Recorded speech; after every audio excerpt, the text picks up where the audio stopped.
Good evening and welcome to the 9th round of our USAC 1978 Championship, coming to you tonight from the heartfeltly called the Tricky Triangle, the Pocono Raceway for the Schaefer 500. A round that I've been looking forward to this whole season, and so far it's looking promising to be one of the most interesting 500s we've seen since last time we were here at Pocono, to be honest. I'm really looking forward to this. Everyone is, I believe, in the quali session, or just about to head into the quali session out on track. That is what you are hearing in the background. A little quick disclaimer for you, everyone watching and heading in here to watch.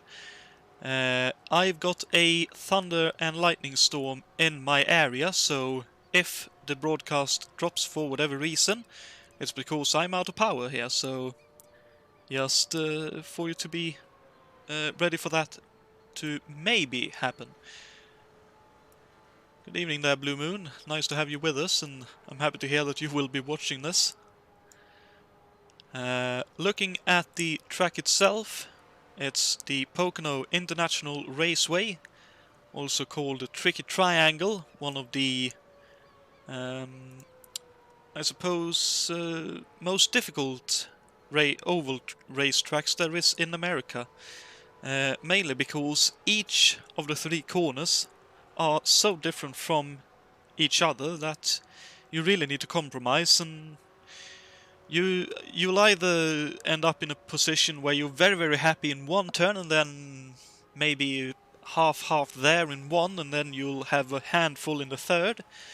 You may have a situation where you're not happy in either of the turns, but you still get a decent enough pace out of the car that you think, I should probably be able to hold on to this. And then you have maybe where you're so happy in two of the turns, and then all hands on deck in the third one. It's a very strange track, but a lot of fun to drive and watch. So really looking forward to this one. It's a 2.5 mile tri-oval, and our drivers will be going for 200 laps, which will equal 500 miles. Looking at the points situation after our most recent round over at the Rex Maze Classic in Wisconsin State Fair Park. So Shlapinski is holding on to the lead in the championship at 1,876 points. But Alan Hackman closed in after the last round, now sitting only 20 points behind on 1,856 points. David Yates holds on to third on 1,628 points, and roughly 102 points behind is Jason White, the second Penske in the top 5, sitting there on a steady 1,526 points. And fifth in the standings, probably the surprise of the championship so far, Mike Grems driving one of the older Eagle Offie combinations, sitting there on 1,435 points. The points distribution for this round is as it was at Indianapolis a little while ago, where the winner takes home 1,000 points, second scores 800, third 700, then it drops by 100 points, all the way down to 7th place, who scores 300 points, then it drops by 50 points, down to 12th, where then 13th to 16th score 25 points, 17th to 20th score 20 points, 21st to 24th score 15 points, 25th to 28th score 10 points, and from 29th and back they will all bring home 5 points.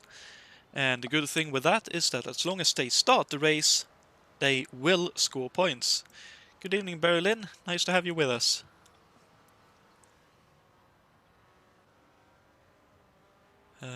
Let's see. While we wait for the qualifying session to be over, because I'd like to do a lap on board in the warm-up before the race. Coming up here at ISO, we have next weekend, round 10 of 16 of our 1986 F1 Championship for the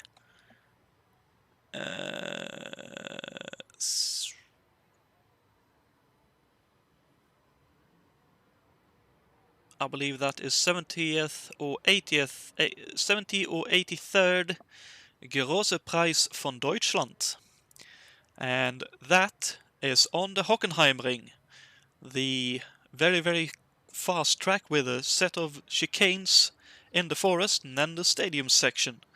A bit of a slightly compromised track setup-wise as well, and often offers quite some interesting racing.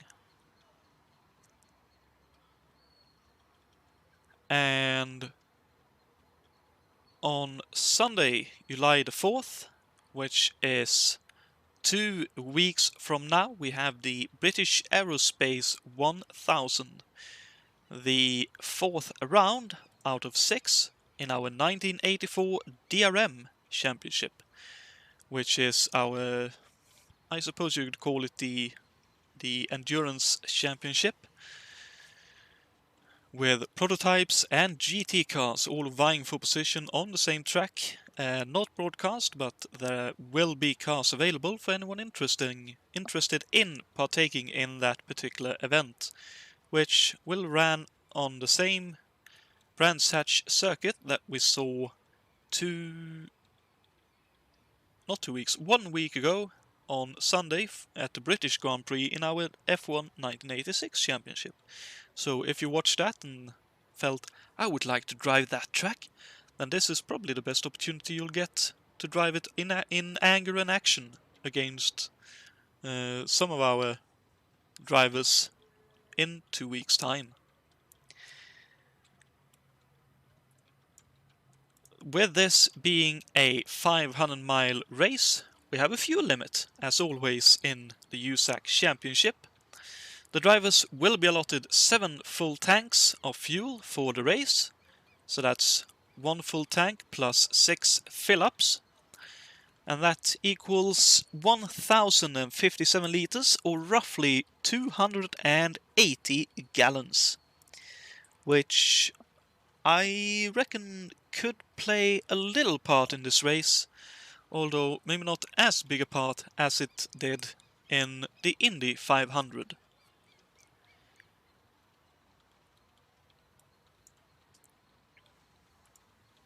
And we also have Jason's keys to the race, as the qualifying session has just started and our drivers are trying to set some quick laps here. And those keys are if you're going to overtake a car in turn 2, also known as the tunnel turn, where we've seen in both back in the day and in recent years some very, very big crashes. You had better be 110% sure that you can do it.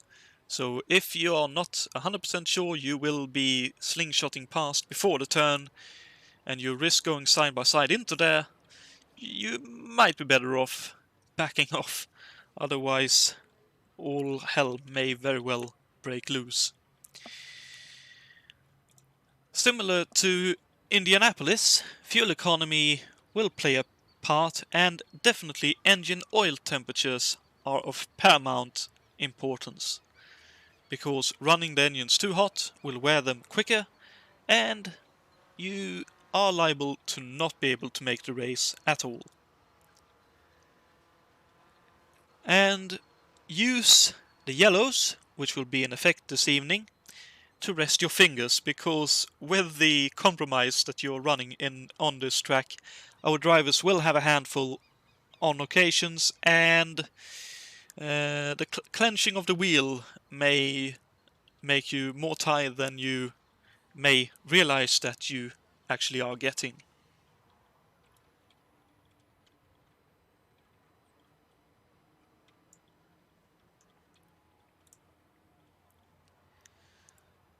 Let's see if we can't have a bit of a look-see at the track. There we are. As I just want to make a quick adjustment so that I can actually see what I'm doing. There we are. As I believe we are now joined by Jason White. Good evening.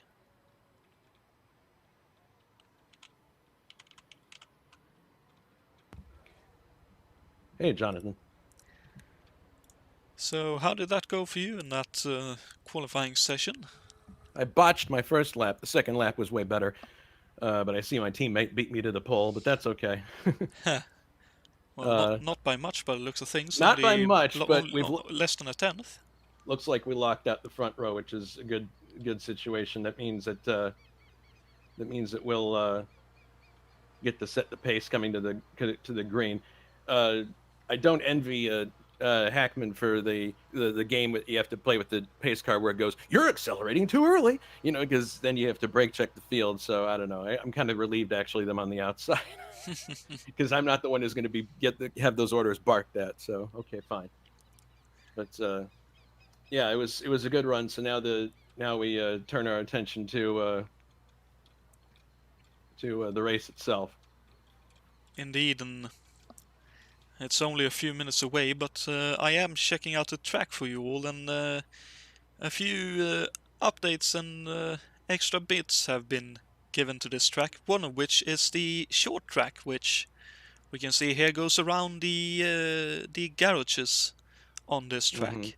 Yeah, there's a little oval there, a quarter-mile oval, that was used for modifieds and legends races and stuff.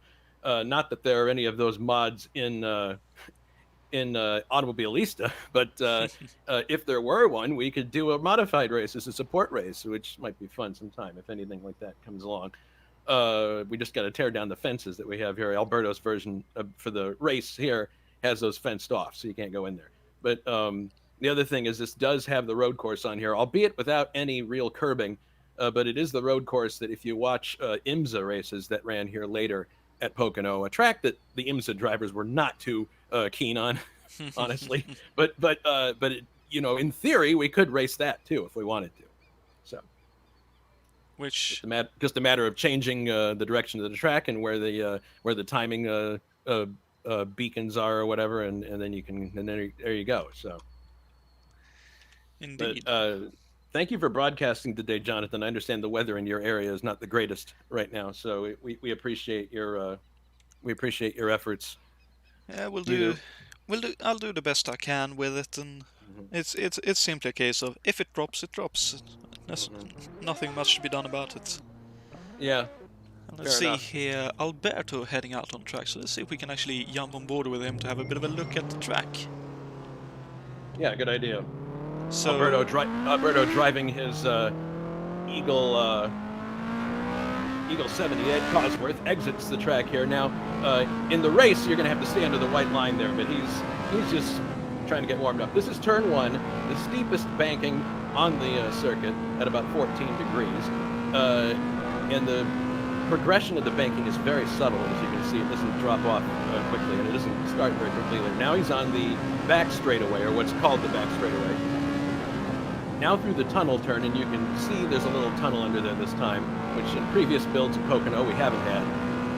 And now he's going to accelerate down to the final turn, which is turn 3. At the modern Pocono, they have a sign that you can see from the straightaway that says, "What turn 4?" question mark. So now he's heading down the straight. Now this is the longest straightaway that we will encounter in this series, and you have to be very careful to gear your car appropriately, so you don't over-rev the engine. And you'll also down into turn 1. Really, I mean, what you're doing there to get effectively through turn 1 is you're basically dive bombing into there. You get the car way up on the high side, and then you let off the throttle and just dive in sideways. And then the turn 2 tunnel turn. Oh my goodness, that was a risky move around the outside of the Sugai Fox in the hands of Mikael Drexler. But turn 2 is modeled after Indianapolis, even though it's not an exactly right-hand bend. And then this last turn here is kind of like Milwaukee. In a way, it's only banked 6 degrees and it's incredibly flat. So as everyone knows, this track is known affectionately, or maybe notoriously, as the Tricky Triangle.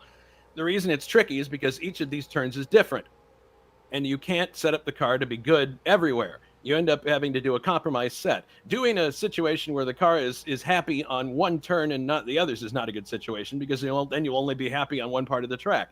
The best thing to do is to have a setup that compromises, and some of us are making extensive use of our sway bars for the back. We're using them almost in the way that IndyCar drivers, the modern ones, use the weight jacker. In some cases, I'm changing my sway bar for turn one just so I can get better rotation. And then as soon as I'm exiting the turn, I go right back up in the sway bar, and so that I can get a clean exit. And then the other two are at the lower setting than the sway bar, and then I go back to the higher setting as soon as I get on the straightaway. Which can be a bit dangerous to be doing as well, because late in the race you might forget that you're doing absolutely. that. Well, the good news is it's only something I have to do early in the stint. As the fuel burns off, I find that it's less a case, and I can get around with one sway bar setting on all three turns. So, but this is going to be probably, I mean, the 500 is a challenging race, but I would argue that this race is probably going to be the most challenging one of the calendar year for us, at least in terms of oval racing, because of how mentally taxing it is. You have to remember where you are at all times. You cannot go to sleep at all. You have to remember, this is turn one, this is turn two, this is turn three. The nature of the track is such that it's hard to forget where you are at times, but you know, if you can't allow yourself to get distracted. Maybe we should go into keys to the race now. I unfortunately have done them, but if you want to go through them very quickly, we can still do that, so we get some reiteration of them. All right. Well, my keys to the race today, as I wrote them down before. First of all, hang on one second. Sorry. So if you are going to overtake a car in turn 2, you'd better be 110% sure that you can do it, because as I mentioned, both back in the day and in recent years, we've seen some absolutely massive crashes in the tunnel turn. It is a one-groove turn. Two cars cannot go in there side by side. It does not work. The other two turns, you can be side by side and get away with it. Not this one. So, yeah, if you're going to overtake somebody in turn 2, you better be damn sure that you can do it. If not, take discretion as the better part of valor and just wait for the next turn, because it's a 500-mile race. It does no good to throw away the race in the tunnel turn. Second key to the race, similar to Indianapolis, fuel economy and engine oil temperatures are of paramount importance. A lot of us are going to be watching our oil gauges, as we get to the end of the front straight, to make sure we don't go over 110 Celsius or 230 Fahrenheit. If you're smart, you'll know what number you need at the start of the front straight, so you're not watching those numbers when you're trying to set up for turn 1. So you try to avoid, distracting yourself when you're doing that. Quite so, and I would assume that when you're in traffic, that's even more paramount that you actually keep track of what you need and what you have and what kind of revs you're hitting as well. Yeah, you have to watch all this stuff, and you've got to assume, the best thing to do is assume that other people don't see you.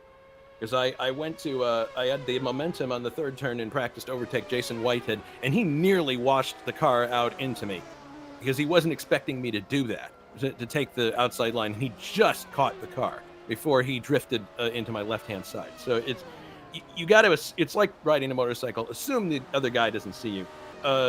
Also, use the yellows to rest your fingers. I mean, this is a 500-mile race, and we didn't have yellows in the last one, so I had a numb pinky finger on my right hand for about a week after that, and I was worried that I had done permanent nerve damage to my hand, but it came back. The feeling came back after a while. So I'm definitely going to be stretching my fingers and resting my hands if yellows occur, and I'm thinking we're probably going to see one or two in this race, probably from an accident in turn 2.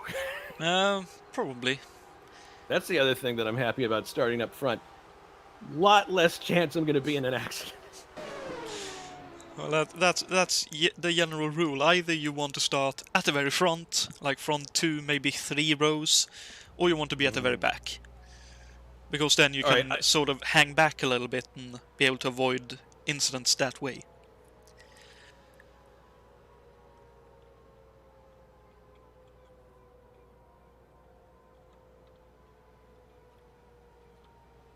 All right. Well, I got to do a little bit of a briefing here just for some of the people who are asking for one. So I will. I'll talk to you later. But thank you again for broadcasting. Thank you yourself for joining me for the pre-race chat, and best of luck for the race. All right, everybody, have fun. Things are about to get very tricky. And very fun for us watching. Yeah. User disconnected from your channel. So that was Jason White with us for the pre-race chat and a bit of information and reiteration of what's likely to happen and not happen.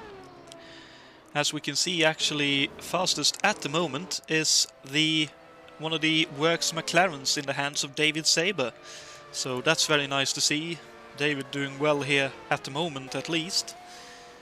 I know he's been struggling with setting that car up, but at least right now it's looking quite promising for him. And second is one of the cars that was, I believe at least, towards the front end of the race back in the real 1978 Schaefer 500.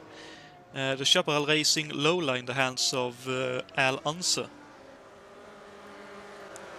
So Ray Riddle there also having a good pre-race run. So Shlapinski currently third on race pace, and surprisingly Brian Yannick in the Finley Vattis again with some very good pace in that old Eagle. So currently sitting in fourth, and very nice to see Mike Olsen in the Timon Gjellhausen entry running fifth in the warm-up session. So a couple of drivers that is doing quite well, as I noticed there's a bit of carbon fiber and wheels and stuff out there on track. Let's see, we have Simon Wattman back again in the third Penske. So let's hope he has another good race and gets to finish this time. He almost made it to the full distance last time out at Indy. Let's see, I know there's another couple of one-time runners. We have Keo Michiels in the number 69, back running again after getting a bloody tooth at Indy, driving the Sugai Fox in the race.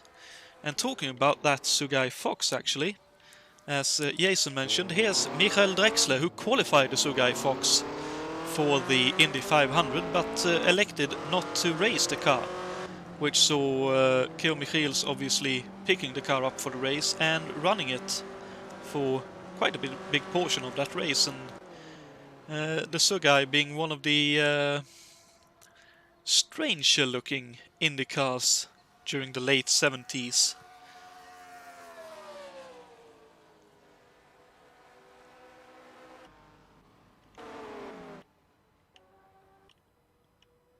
And we have Aniel May back in the Volstedt and the Rolla Volstedt Enterprises entry after Dave Miller drove it last time out. And we have a newcomer to the series, currently not loaded in, but hopefully will be here momentarily. Simone Gilardini, an Italian gentleman who joined us recently and wanted to have a go. So he is in the Dayton Walter Racing number 85. I believe that is one of the McLarens, and hopefully he'll have a good first run out here at ISO. But David Saver still holding on to the fastest time here in the warm-up session, as the timer has just run down, so hopefully everyone will get off to a good start and we'll get a good race going here.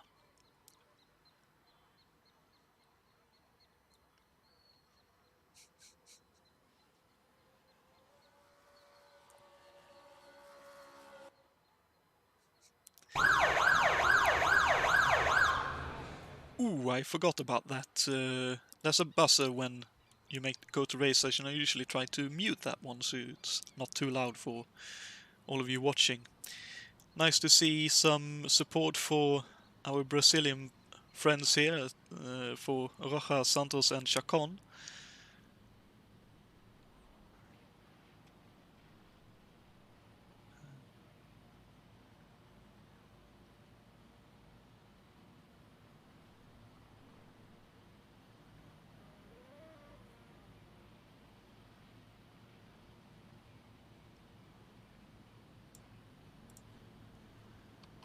So let's see, looks like everyone is getting ready to join the track here, as if you ever hear rumbling going on, my apologies, but nothing I can do about it.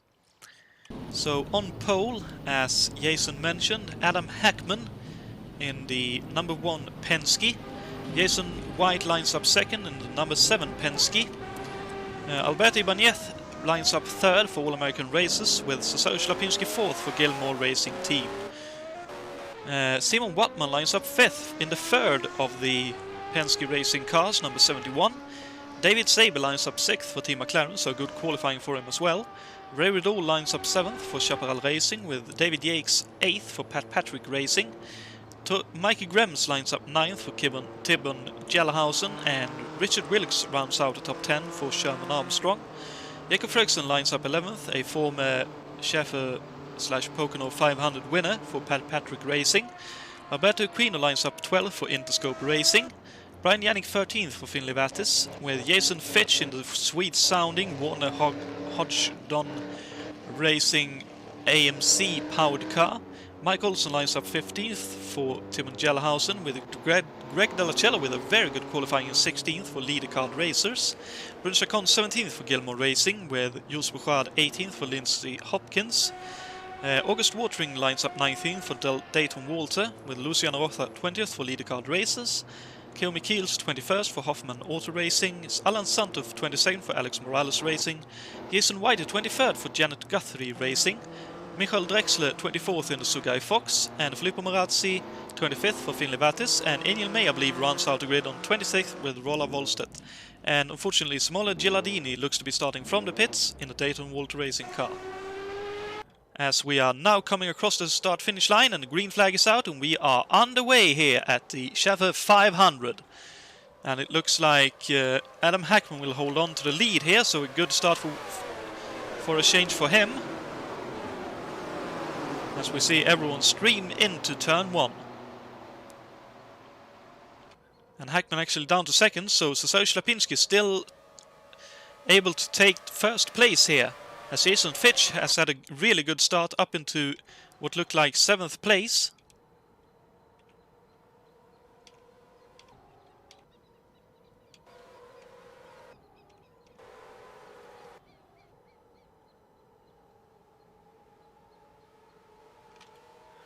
As everyone streams out to turn 3.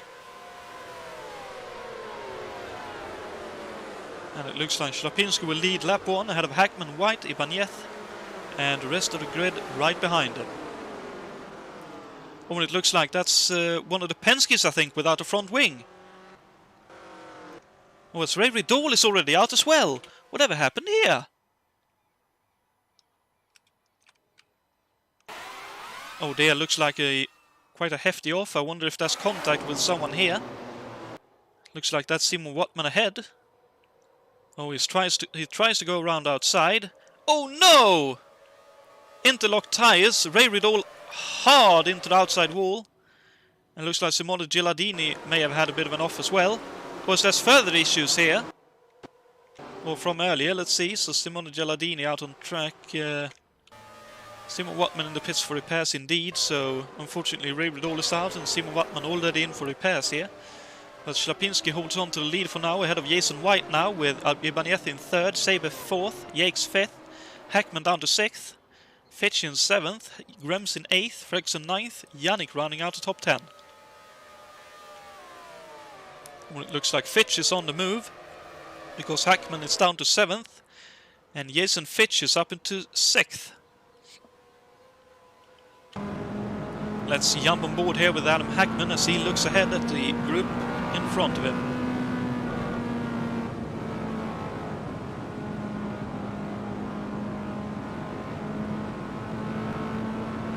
And look at that, how loose Jason Fitch was running it through turn 3.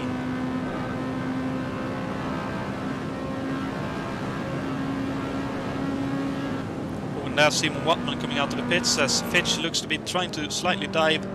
Ooh, a lot of dirty air for Adam Hackman there. And it looks like Mikey Grems might have a bit of an opportunity to slingshot past. And he does, so Grems is up into 8th. Oh, and there's further issues there. I think that's Simone Gilardini without the rear wing. It is indeed, so hopefully he'll be able to hold on to it. Looks like he's going to run the wall. And I believe that's why he may have received a stop and go. Due to the game thinking that he might very well be wall riding. Ooh. Oh no. Ooh. That was very, very close indeed, but it looks like main issues were sorted there. Oh no, no, no, no, no, no! Oh no! Massive crash! So that's unfortunate. Richard Wilkes got caught up in that, unfortunately.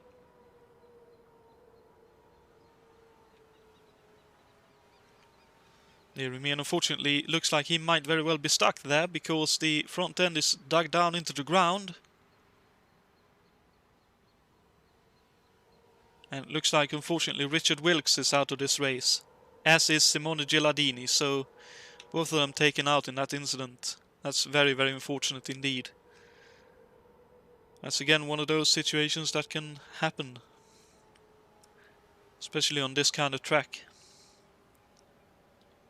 It looks like Michael Drexler is on the move against Alan Santo, and behind them, that is, I believe, Whited, and looks like Santo might actually lose 2 positions. That was Michaels as well. No, Santo trying to run around outside. Ooh!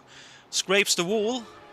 Hopefully no major damage, but that's another 2 positions lost for Alan, unfortunately.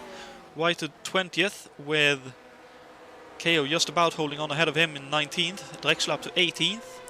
Rocha currently running 17th, whereas Whited sets the fast lap of the race. Yannick running what I believe is 14th at the moment. Marazzi in 16th, so that's indeed a second Finley Vatis, so that's why I misidentified them from the side. Chacon 15th, and trying to attack Jules Bouchard for 14th, or saving a bit of fuel, either or. Has a bit of a look, tries to get some clean air on the front wing, I think, mainly. Olsen currently 13th for Tibben Gelhausen, Watering in 12th.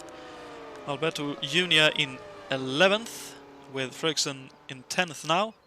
Yannick in 9th, Hackman 8th, Graham still 7th, Fitch still in 6th and running right behind Alberto Ibanez. Yakes in 4th, and just ahead of him is David Saber, so Saber with a good run so early on in this race. Jason White trying to hold on to Shlapinski up ahead, already 4.5 seconds in the lead.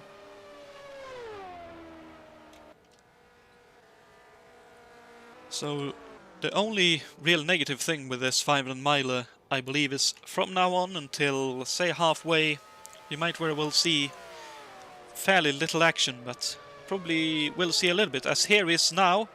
Looks to almost be side by side between Ibanez and Fitch. And Fitch dives up the inside. Oh dear, side by side! Whoa! That is brave, and it looks like Grems is able to take advantage. And here comes Yannick as well, trying to have a look. Oh, don't tell me that was a blown engine they just went past. That looked very ominous indeed. Oh, it is indeed! Filippo Marazzi has blown his engine! Oh dear me, I thought I saw some black engine smoke over there. That's very, very unfortunate. So that looks like it's a DNF for Filippo. Let's see if we can see what happened to him. Looks like he had issues quite early on.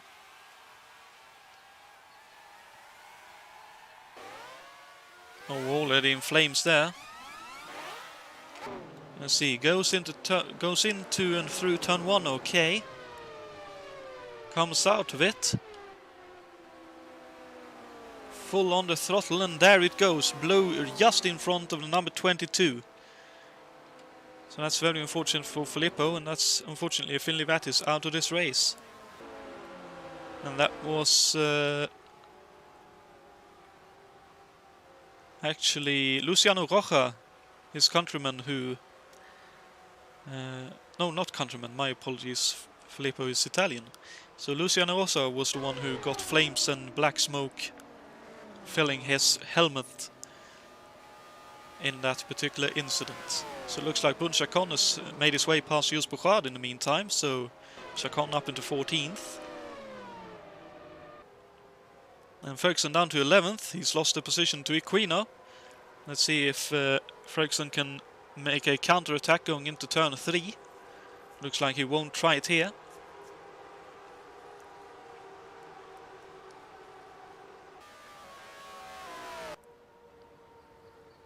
Looks like there could be a pass for position here, at least a duo running and trying to save some fuel for Yakes. It could be either, with Ibanez and Grems and Fitch, I believe, generally trying to do something similar. And actually Fitch was one of those drivers that had a very, very good Indy, but unfortunately, along with Wattman, retired quite late on in that race. But he proved that AMC Warner Hodgdon racing entry can go very, very quick indeed over 500 miles. So I am rooting for him, because that is by far the best sounding engine and probably one of the better looking liveries as well right now. And here comes Fitch. I thought he might have had a run at Grems there, but not quite.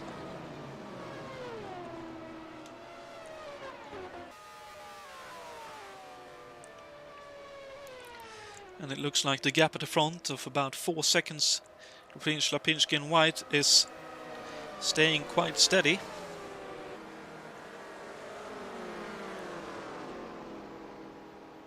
For the moment, at least.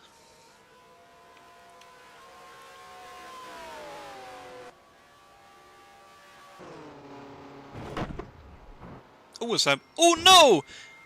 Who's that? Greg De La Cella out! Oh dearie me. I just heard the crash in the background. Oh, it looks like Greg just did a fastest lap as well. At a 50.5. Oh no. I wonder, was that a blown engine because of how that worked?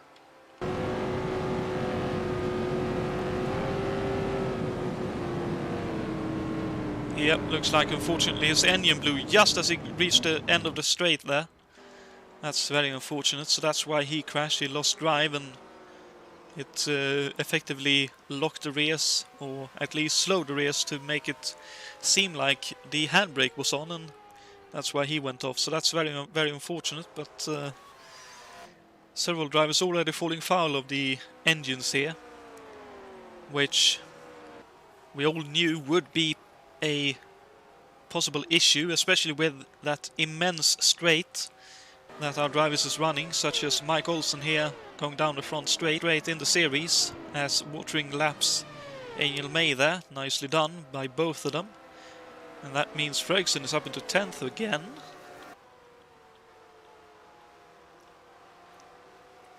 So who has dropped back?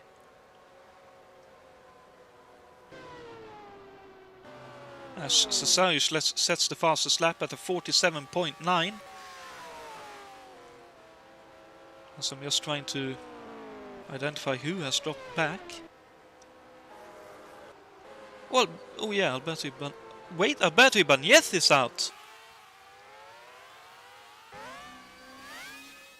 Oh no, looks like a crash at somewhere. Oh, final turn. Yep. So going into the final turn. Let's see, he turns in. And ooh, just ends up a little bit wide, bit too much speed possibly, out in the marbles, and the rear says no, and unfortunately off he goes. Very nicely done to get it into pit lane there, I must say, but clearly too much damage, unfortunately, for the team to want to repair it, and unfortunately Alberto Senior out of this race. It's already 6 retirees in this race, and we're not even 20 laps in.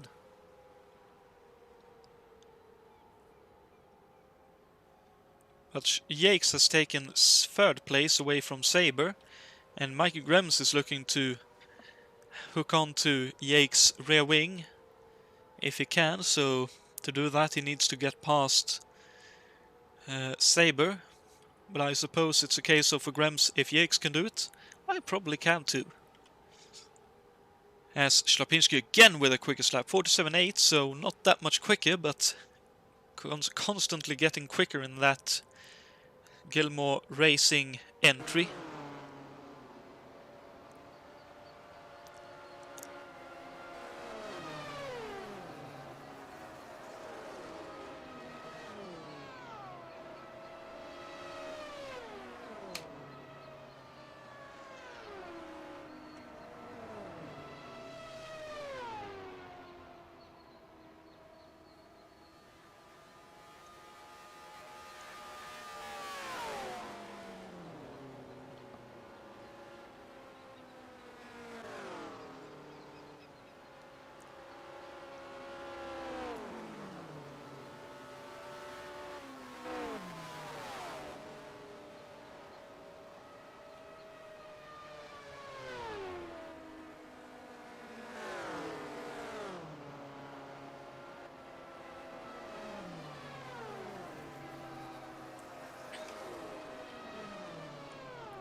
And it looks like it is closing up for the fight there for third, fourth and fifth. At least it looked like it going into turn one.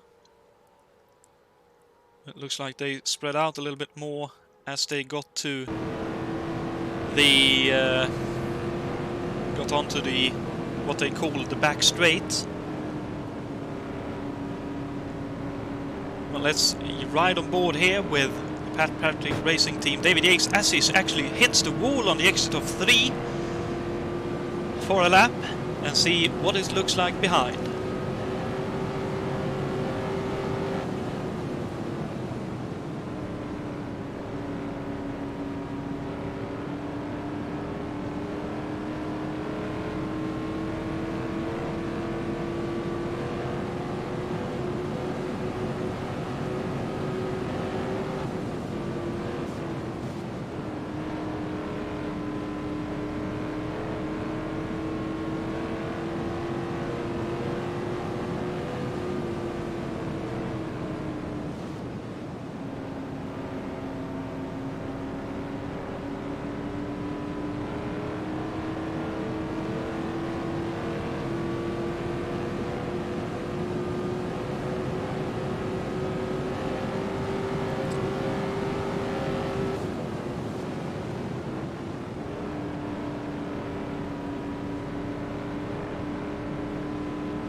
That was nearly a great pick by Drexler on Alan Santo, but he was able to make it there, going down the back straight into tunnel turn, as Grems threaded the needle between the two. Very nice racing there.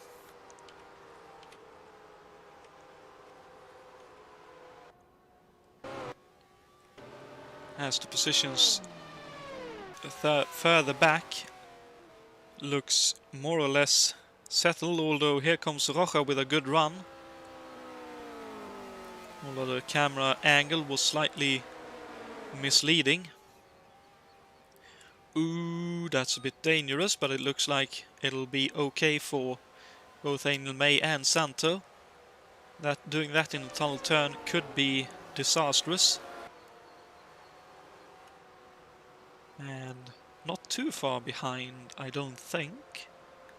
Oh, actually 16 seconds is quite a long way, so... But Daniel May now into the top 20, and Simon Wattman, despite the repairs, running 21st. Although a couple of laps down, he should be able to make a bit of progress from there as long as he keeps running. So unfortunately for these guys, they are retirees, but nice to see them do their best, and hopefully we'll see them back for another go next event out. Still looks like the positions are more or less set. So... Ooh, actually a bit of lapping there. That's... I believe that is...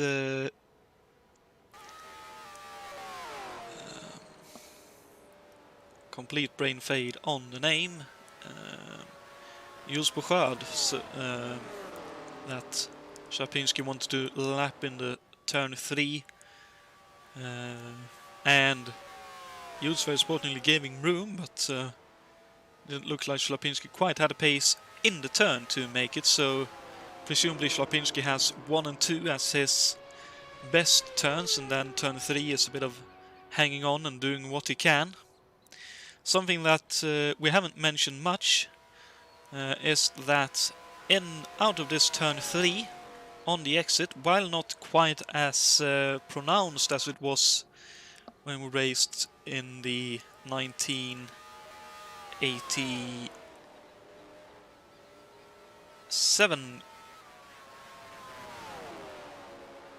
88 kart championship a couple of years ago, there is still a bump on the exit of turn 3, so we could still see, especially if they are running side by side through there, some drivers may be having slight issues getting through that. Oh, yes, that's looked to be possibly some trouble there. Let's see whatever that is about. That looked like a black car. Oh, that's Mike Olsen! Oh dear, no. Oh, and there was someone else off, so Mike Olsen span in avoidance. And that was Alberto Equino with trouble as well. Oh dear. That's very unfortunate. So let's see what happened to Equino first and foremost then. Oh, don't tell me he did. Looks like father, like son this. He turns in.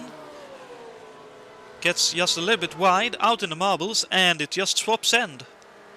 Just like for his father, and unfortunately, right behind him was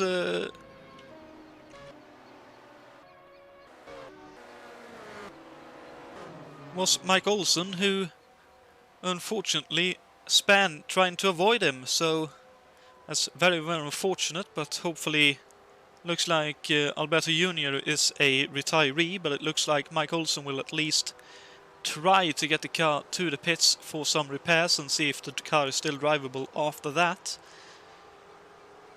which is very nice to see, as that should mean Drexler up to 16th, Santo up to 17th. And Neil May will be 18th shortly, and Simon Wattman will be 19th in a few laps' time.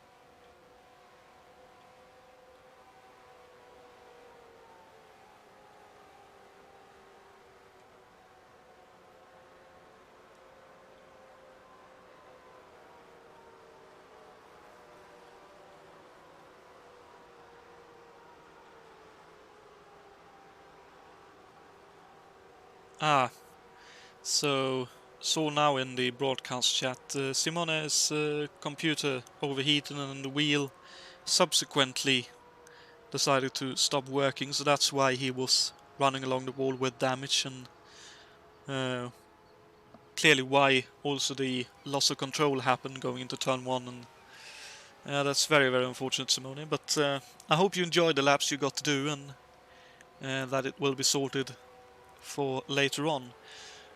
Russell, I'm not entirely sure what you mean with where the... oh, you mean the car number 80. Let's have a look, actually. If we can find that.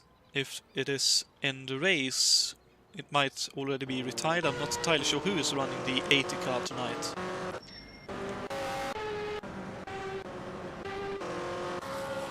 So let's just see. Looks like the number 80 car is a non-runner tonight, unfortunately. But Shlapinski still leads. And Jason White currently still in second, now 14 seconds behind Shlapinski. So Shlapinski running a incredible pace. I wonder if he is running a bit too much fuel at the moment and will be holding back later on, while Jason might be running a bit more conservative on fuel and have a bit more pace later on. Yake's currently third, with Grems now up to fourth, Saber down to fifth, Fitch still in sixth with Yannick in seventh, Hackman eighth, Ferguson up to ninth, and August Watering now inside the top 10. After his lackluster Indy 500 at his home track. August being from, I believe, just outside Indiana or Indianapolis. I think if he can get a top 10 here for the Pocono 500 or Schaefer 500, I think he would be quite happy with that, and even running inside the top 10, I think will feel like somewhat of a win already for him. And David Saber has jumped into the pits, being the first to stop on lap 29. So let's see if I have a pen and pencil here. I'm just going to make a quick check where that would put him fuel-wise. That's not a good paper to do that on.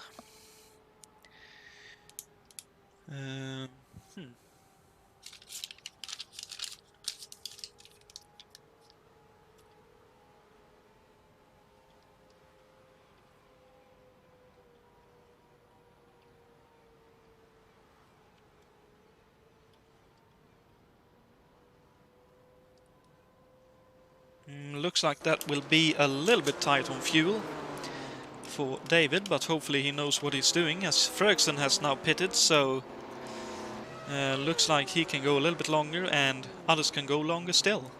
And Yannick has been into the pits as well. Oh, and more Fitch and Grems in the pits, and Fitch has actually jumped Mikey Grems. That's very impressive. I wonder if Fitch only took 2 tires or something, because that is a very, very quick stop. And let's see if he is able to hold on. And here comes Saber with warmer tires as well.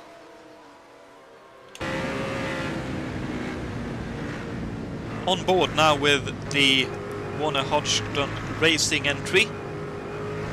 Oh, as we have a yellow, a big crash. That's Aniel May, unfortunately. And it looks like another car involved as well. So race to full course yellow, I believe, is the general call. Michael Drexler in the pits, and looks like K.O. McKeels was the other car involved. Looks like Aniel May have lost it a little bit earlier. So let's jump on board here with KO for the replay. You can see Aniel May's Volstead ahead. A bit of dirt here out in the marbles for KO. As is Aniel May, and she loses it in the marbles, and ooh. Unfortunately, one of those where I would say wrong place, wrong time. He had nowhere to go, and Aniel May couldn't do much either, so K.O. McKeels is unfortunately a retiree. And let's see if Aniel May was able to keep the car running. She's in the pits for repairs at least. So let's see if she's able to come back out to the pits and continue running, as the full course yellow is out after that incident. And I believe we are just waiting for the safety car to pick up the leader. There is actually the safety car. The camera angles is a little bit misleading occasionally. Looks like there's possibly 2 cars in between Shlapinski and White, but that's more of a preference for White, I think, considering he caught up to Shlapinski. And I wonder if any of the cars who hasn't pitted yet decides to pit now, because that's probably the best thing they can do. Those who pitted on the green will gain massively here. Saber, Grems and Fitch especially. Looks like Wattman headed for the pits.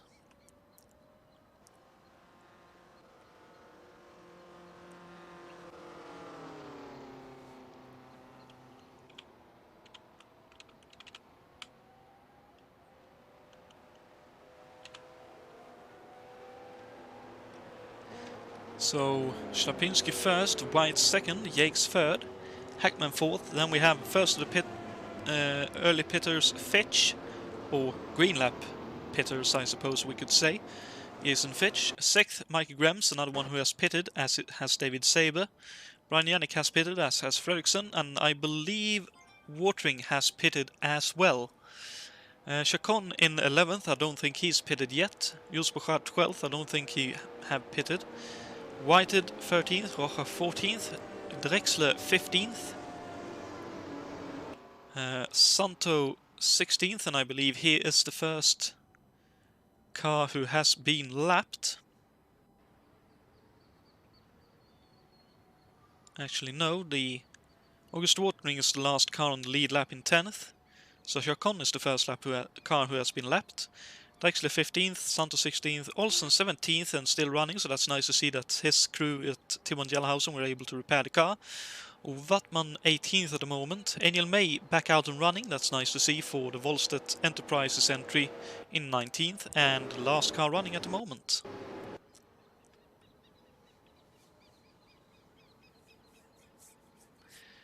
So, seeing as we have a yellow for another lap, let's have a quick look at the trivia question actually, so you have something to ponder for the remaining few hundred miles.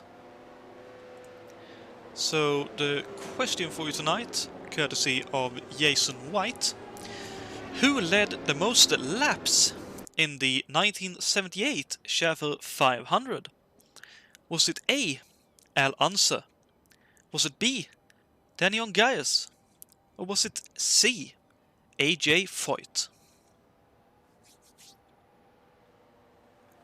I have to say, I got that question wrong when I saw it earlier, but obviously you watching might have a better idea than I have of who is who and what was what in that particular event.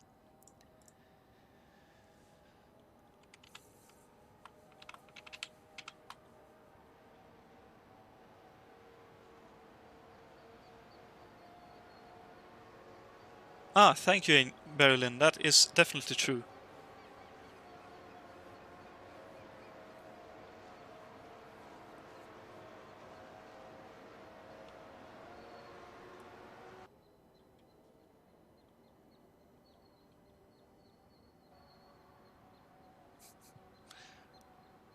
I'm sorry for you, KO. That's definitely one of those, as I said, when it happened, wrong place, wrong time. It's like, it's a bit like you would see in real life when someone blows an engine, and the next guy coming upon it, comes within there a few seconds later, and the smoke might not be there, and the marshals may not have gotten the track condition flag out yet, and they hit the oil and go off. It's just one of those situations, unfortunately. But it looked like you had a good pace there, so hope you enjoyed yourself for the 30 odd laps you got to do there.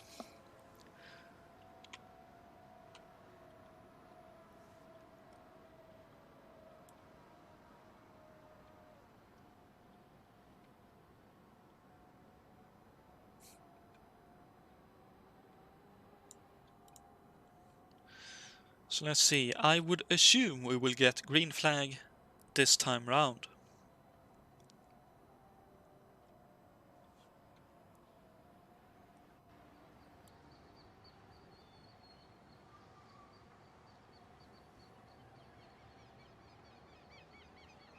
We will indeed, so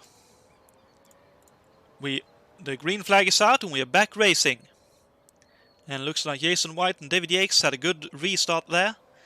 And looks like Yates has had a great restart. Looks up the inside of White going into turn 1, and Yates climbs up to second. Well, I suppose the one negative for all of these guys is they haven't pitted yet. They didn't pit on the yellow, so they will have to pit fairly shortly, I think. But I also think this yellow may very well help everyone make the fuel target. Oh, and look at that back there in the tunnel turn. Almost 3 wide going through there. Looks like everyone survived though. And I was going to say, looked like Cesarius held a low line there, but he didn't. And look at that, everyone streaming through the final turn 3 there.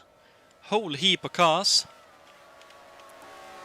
With Hackman currently leading that pack, with Fitch having lost out on the restart, so Hackman leading those who have pitted. Sabre currently 5th, Grems in 6th, and Fitch in 7th, Yannick in 8th, Ferguson in 9th, 1 car back, and Watering a few further cars back in 10th.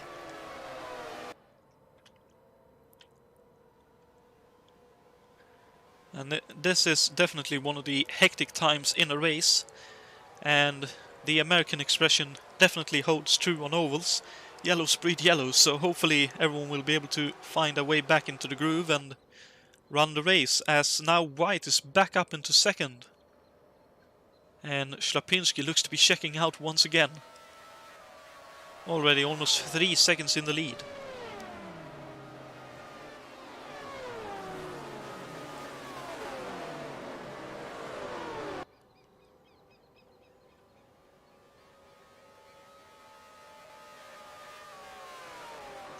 And let's actually jump on board with Brian Yannick for a moment.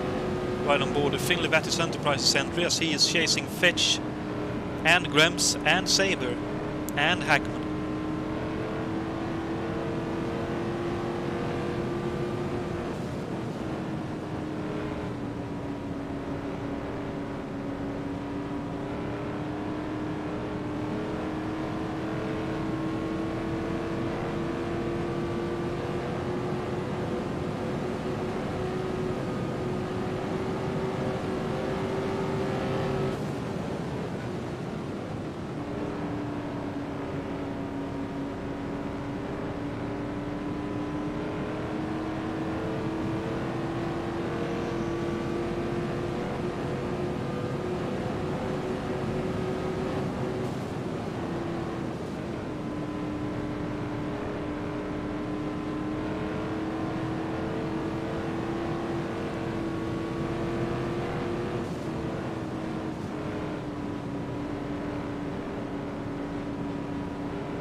We can actually see up there Mikey Grems in with a bit of a chance at getting past Saber to place himself as the best of those who has pitted so far.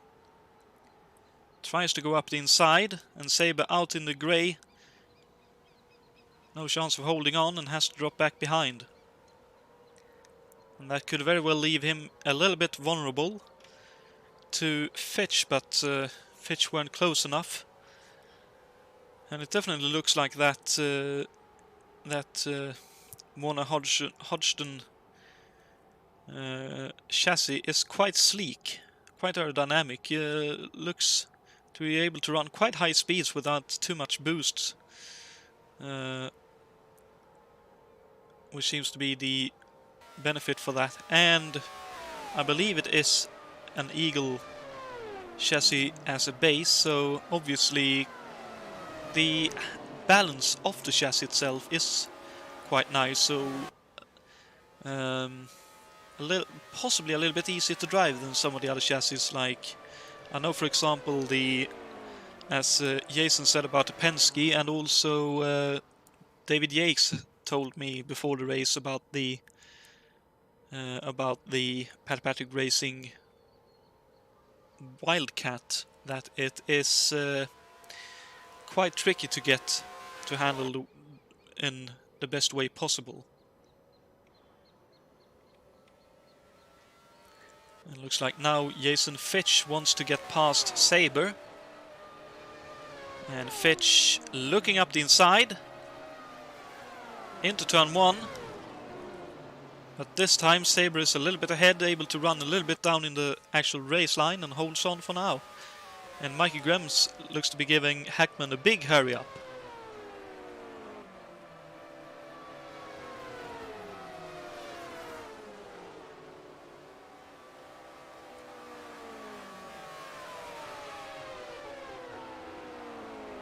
And it looks like there's a half a battle here between Whited in the Janet Guthrie Racing entry and Luciano Rocha in the Leader Card Racers entry for 13th or 14th position. Although a lap down, the racing still is hard, fast and furious.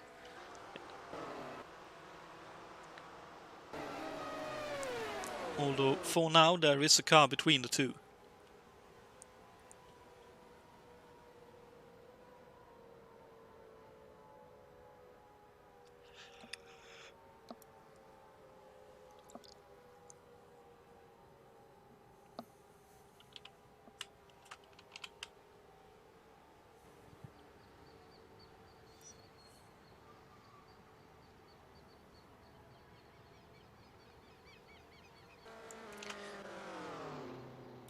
ESK. I think, if I'm not entirely mistaken, there's been 3 engine failures, 2 carbicues and 1 where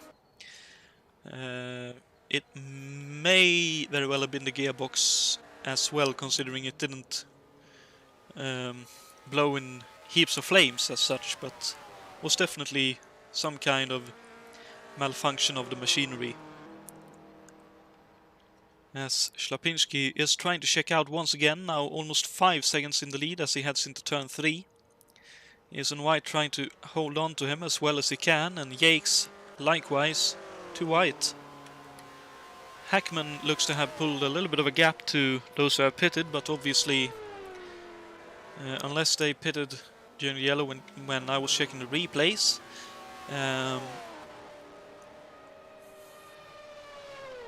he ain't pulling away as much as I would have expected him to do if he was on a low tank of fuel.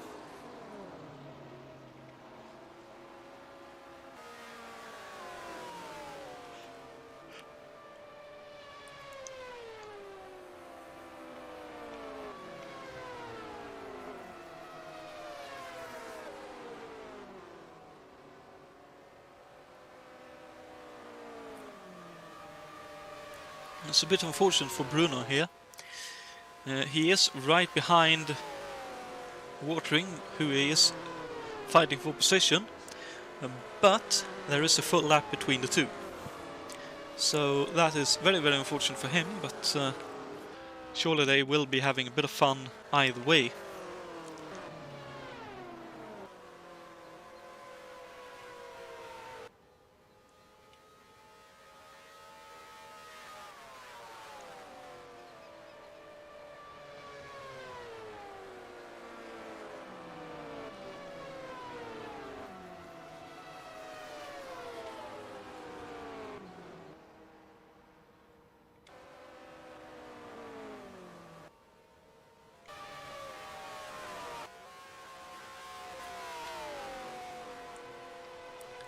And it does look like everyone in the top 10 more or less now is sort of happy with where they are, and pace-wise they are more or less in the correct position, although here is Mikey Grems right underneath the rear wing of Adam Hackman going down the front straight. Cosworth versus Offie, and in pure pace over a qualifying lap, quite likely the Cosse in the back of Hackman has a bit of an advantage around this track, but in a race situation it might be very, very different indeed. And it could very, very well be a case of, as we've seen previously, Mikey just sitting there and saying, well, I'm quite happy just to save a bit of fuel, I'll sit behind you here and just hang on.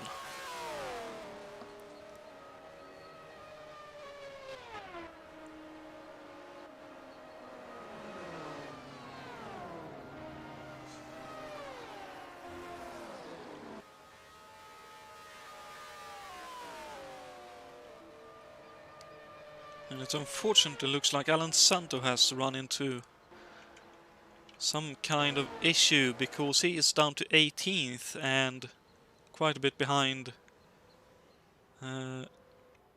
Drexler, and I believe it was mainly Drexler he was fighting. It could very well be that Santo pitted now on the green, I'm not entirely sure. But either way, he is currently down to 18th, but still running and could still pick up positions in this race. Oh, and Jason Fitch has lost out to Brian Yannick, so Yannick up into 7th, Fitch down to 8th.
It did indeed look close, and here is Mikey Grems looking up the inside, going into tunnel turn. Hackman backs off.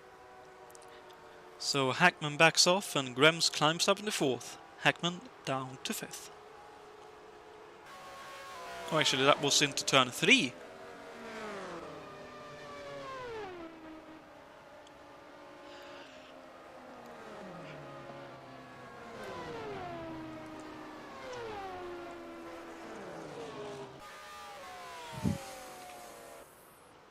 And with that, presumably concluding major action for now, we will have a quick commercial break, but stay at your screens because we'll be right back after these very important messages. It's tough to be a car in Alaska, so I'm up here to ask you to think about Motorcraft Auto Parts and Ford. Motorcraft oil filters were tested tough in Alaska in 50 cars and trucks from Ford, GM, and Chrysler. After 6 months of rugged Alaska, ice in winter, dust in summer, only one Motorcraft oil filter couldn't take it. Now that I've done my stuff, remember, Motorcraft parts are tested tough. Time, and you need a good wine. Jacobazzi's spoken here. Jacobazzi's the wine that will always bring the delightful flavor of Italy to your party. Jaco is the wine that goes with everything. Jacobazzi's tasty bounce brings people together. Enjoy it in red, white, and rosé. So for good taste in any language. Jacobazzi's spoken here, spoken here. Hi. Oh, hiya. Hi. Yeah, I was hoping to get a new 78 Toyota Celica, but it looks like I'm too late, right? I mean, you're probably all sold out. I should have known better. I mean, Celica being the import car of the year. Sleek, beautiful. I was just asking. You asked for it, you got it, Toyota. Just ask your Toyota dealer. He's got lots of 78 Toyotas still at 78 prices, so you'll really get your money's worth and more. Just ask for it, you'll get it, Toyota. The problem? United States Steel wanted any service rep in any district sales office to be able to check the status of a customer's order on the spot and in detail. This was a classic communications problem, so they called in the Bell system experts. Their solution, a network of 400 high-speed Bell terminals in 29 locations. This gives service reps instant access to the facts they need. Another case that shows the system is the solution.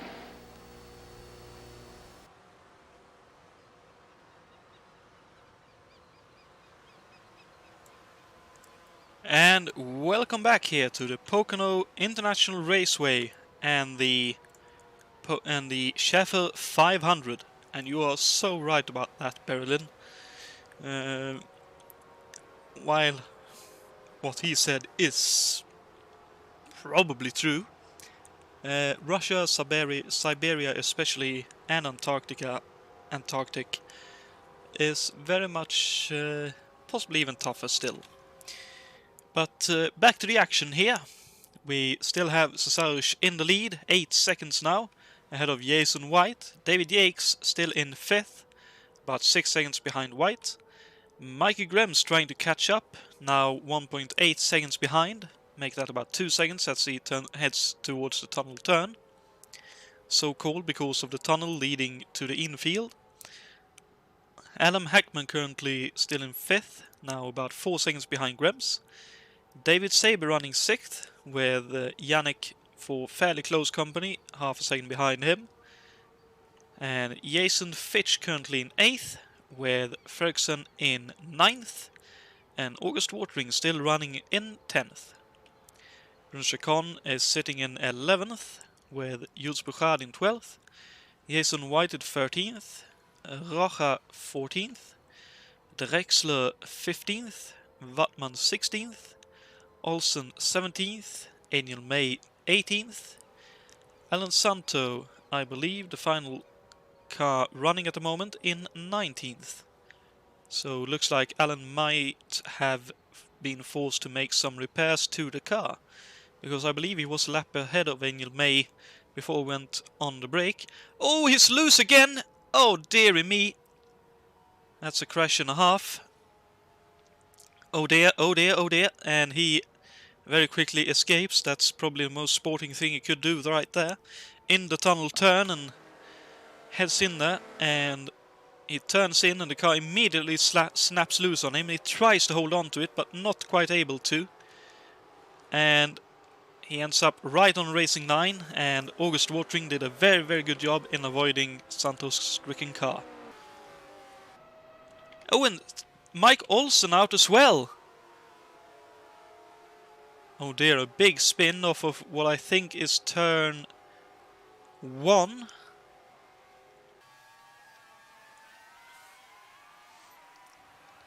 Let's jump on board with him. That is actually the tunnel turn by the looks of things.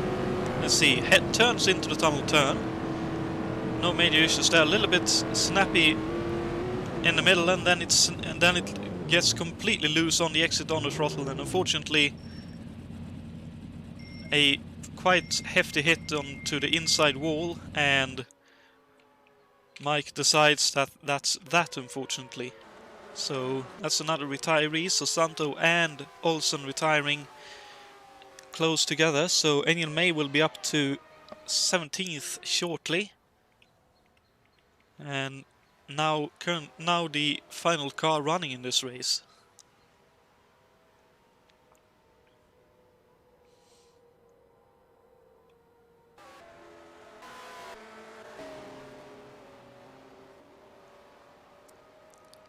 It looks like the gap between Yates and Grems is remaining at a pretty steady 2 to 1.5 seconds at the moment.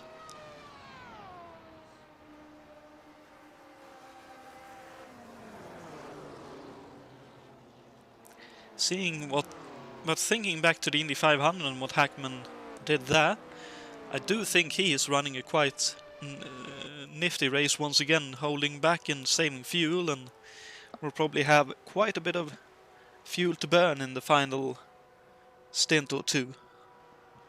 And that could be quite interesting to see what he can do. The thing is, he needs to be close enough to Shlapinski and the rest of the boys to not have too much to gain back, so that will be very interesting to watch. Yannick still in 6th with Fitch in 7th, Ferguson 8th, Watering 9th, Chacon 10th, where is Rocha 11th, Bouchard 12th, Drexler 13th, White at 14th, Watman 15th, Saber down to 16th.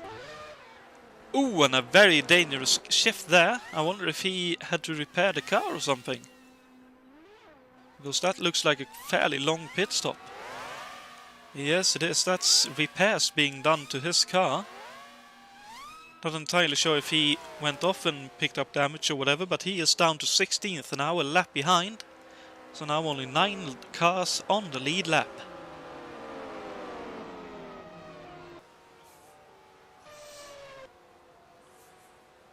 Ooh, and that's unfortunate. I think that was number 17. It is indeed Angel May, unfortunately, with a spin and a loss of a rear wing. Looks like that is in the tunnel turn, so that is definitely claiming victims in this race, and it looks like Angel may very well be parking the car. She is indeed, so unfortunately that's a retirement for Angel May as well. I suppose the positive thing to take there is she did run long enough to pick up 17th place, so good effort there, but clearly the car not quite to her liking tonight, and very clearly showed with a couple of spins. Thing is, I can't really say too much about that, because I would have spun even more times. Mikey Grems has been into the pits, so right on target, lap 59, lap 60. That's even a bit early because of the yellow flag, so that's a bit strange to me. Watering 8th at the moment, Fredriksson into the pits, Fitch also into the pits, and just about getting into his pit stall.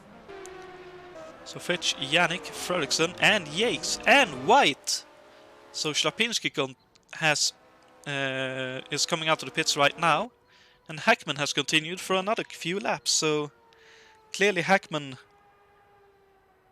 having the best fuel at the moment. Oh, and he's going for another lap, so he's got 2 laps on the leading cars. That's incredible.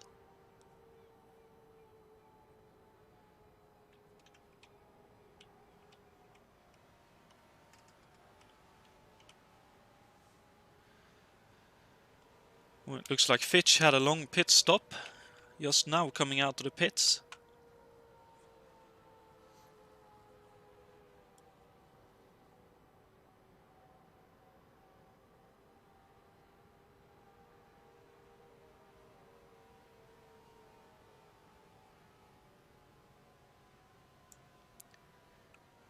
Not to worry, Inian May. I'd say you did very well. That car is definitely not suited for this track. That Volstead is a bit heavy, shall we say. As now Hackman comes into the pits, he indeed had 2 laps on the other leading cars. So let's see if he's able to gain anything out of this.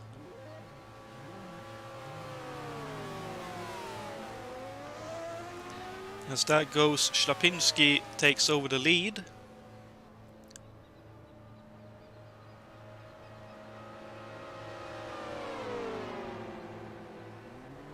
Here comes Grems. And there's Jason White. Yakes lost out during that pit stop. Because here Yakes comes. I'm fairly sure. I think I saw his car in the background. Yep, there he comes. So Hackman up into 5th. Maybe even able to hold on to 4th, actually, ahead of Yakes. Maybe not cold tires and all that. So Hackman out in 5th place out of the pits. He gained, I believe, 2 positions in that. Fredriksson gained a bit of time as well, right up behind Yannick now. Fitch lost a bit of time. 8th now and just about on the lead lap, I think. Chacon in 9th and just about on the lead lap right now.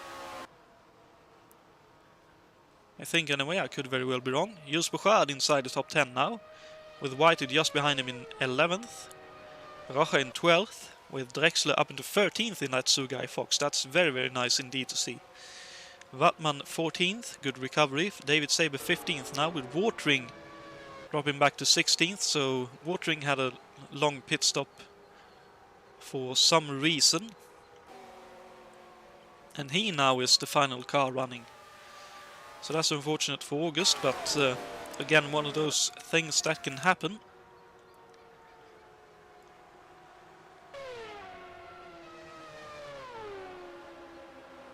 Look at that, 17 seconds in the lead for Shlapinski at the moment. I'm very much wondering if he is 2-tire stopping, as in taking inside, outside here. Although that sounds to me like a bit of a dangerous way to go about it, but if he gains that much time, it might very well be worth it.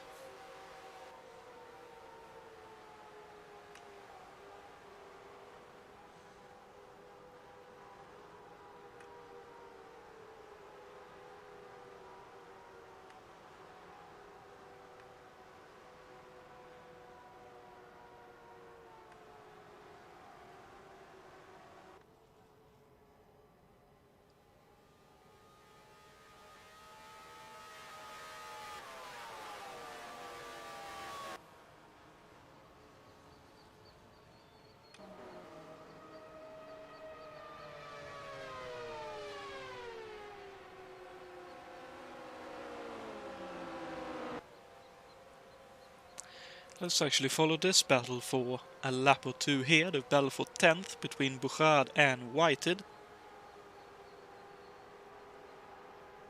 And I believe the Lindsay Hopkins race team and the Janet Guthrie Racing entries locked in battle.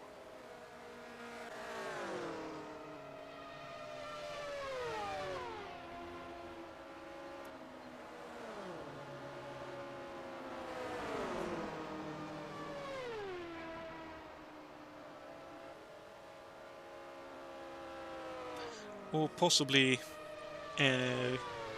as it did look there at least. Bouchard running a pace, and White is sitting behind and saying, well, this pace is good enough, I'll save some fuel.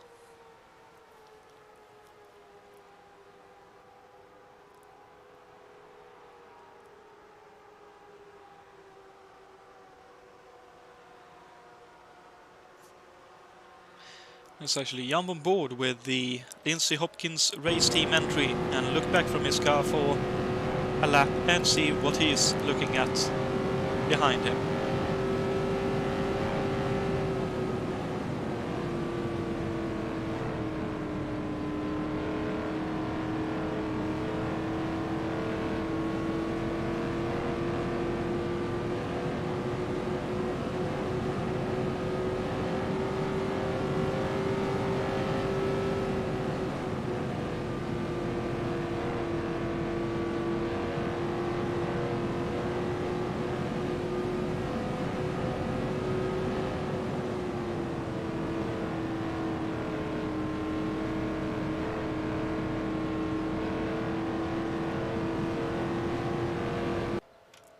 And we also saw there how difficult it can be to lap cars around this track.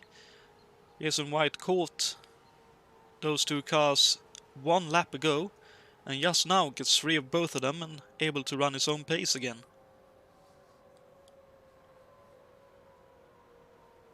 Oh, and look at that. That could be Whitehead's opportunity. Nope, he's definitely saving fuel. He had a run, but backed off and just wants to save fuel for now. So let's see if there are any battles going on up the field, but it doesn't look like it. But now 22 seconds! 23 seconds between Shlapinski and Grems. That is some absolutely ridiculous pace out of that Gilmore Racing Team car.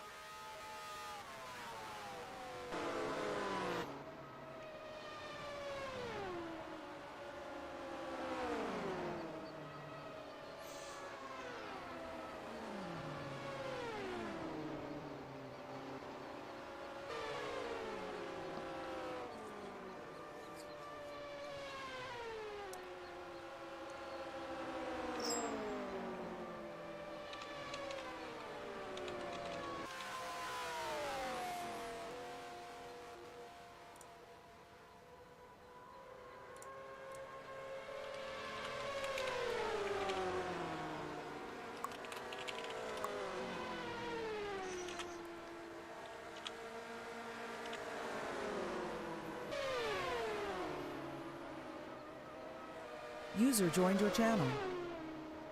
And we are now joined by Aniel May's spotter, Dave Miller. Good evening, Dave.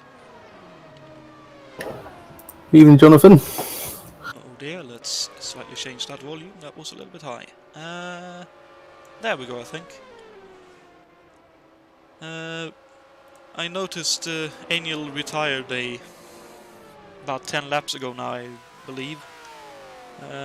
Looked like the Volstead was not quite as easy to drive as either you may have hoped for tonight.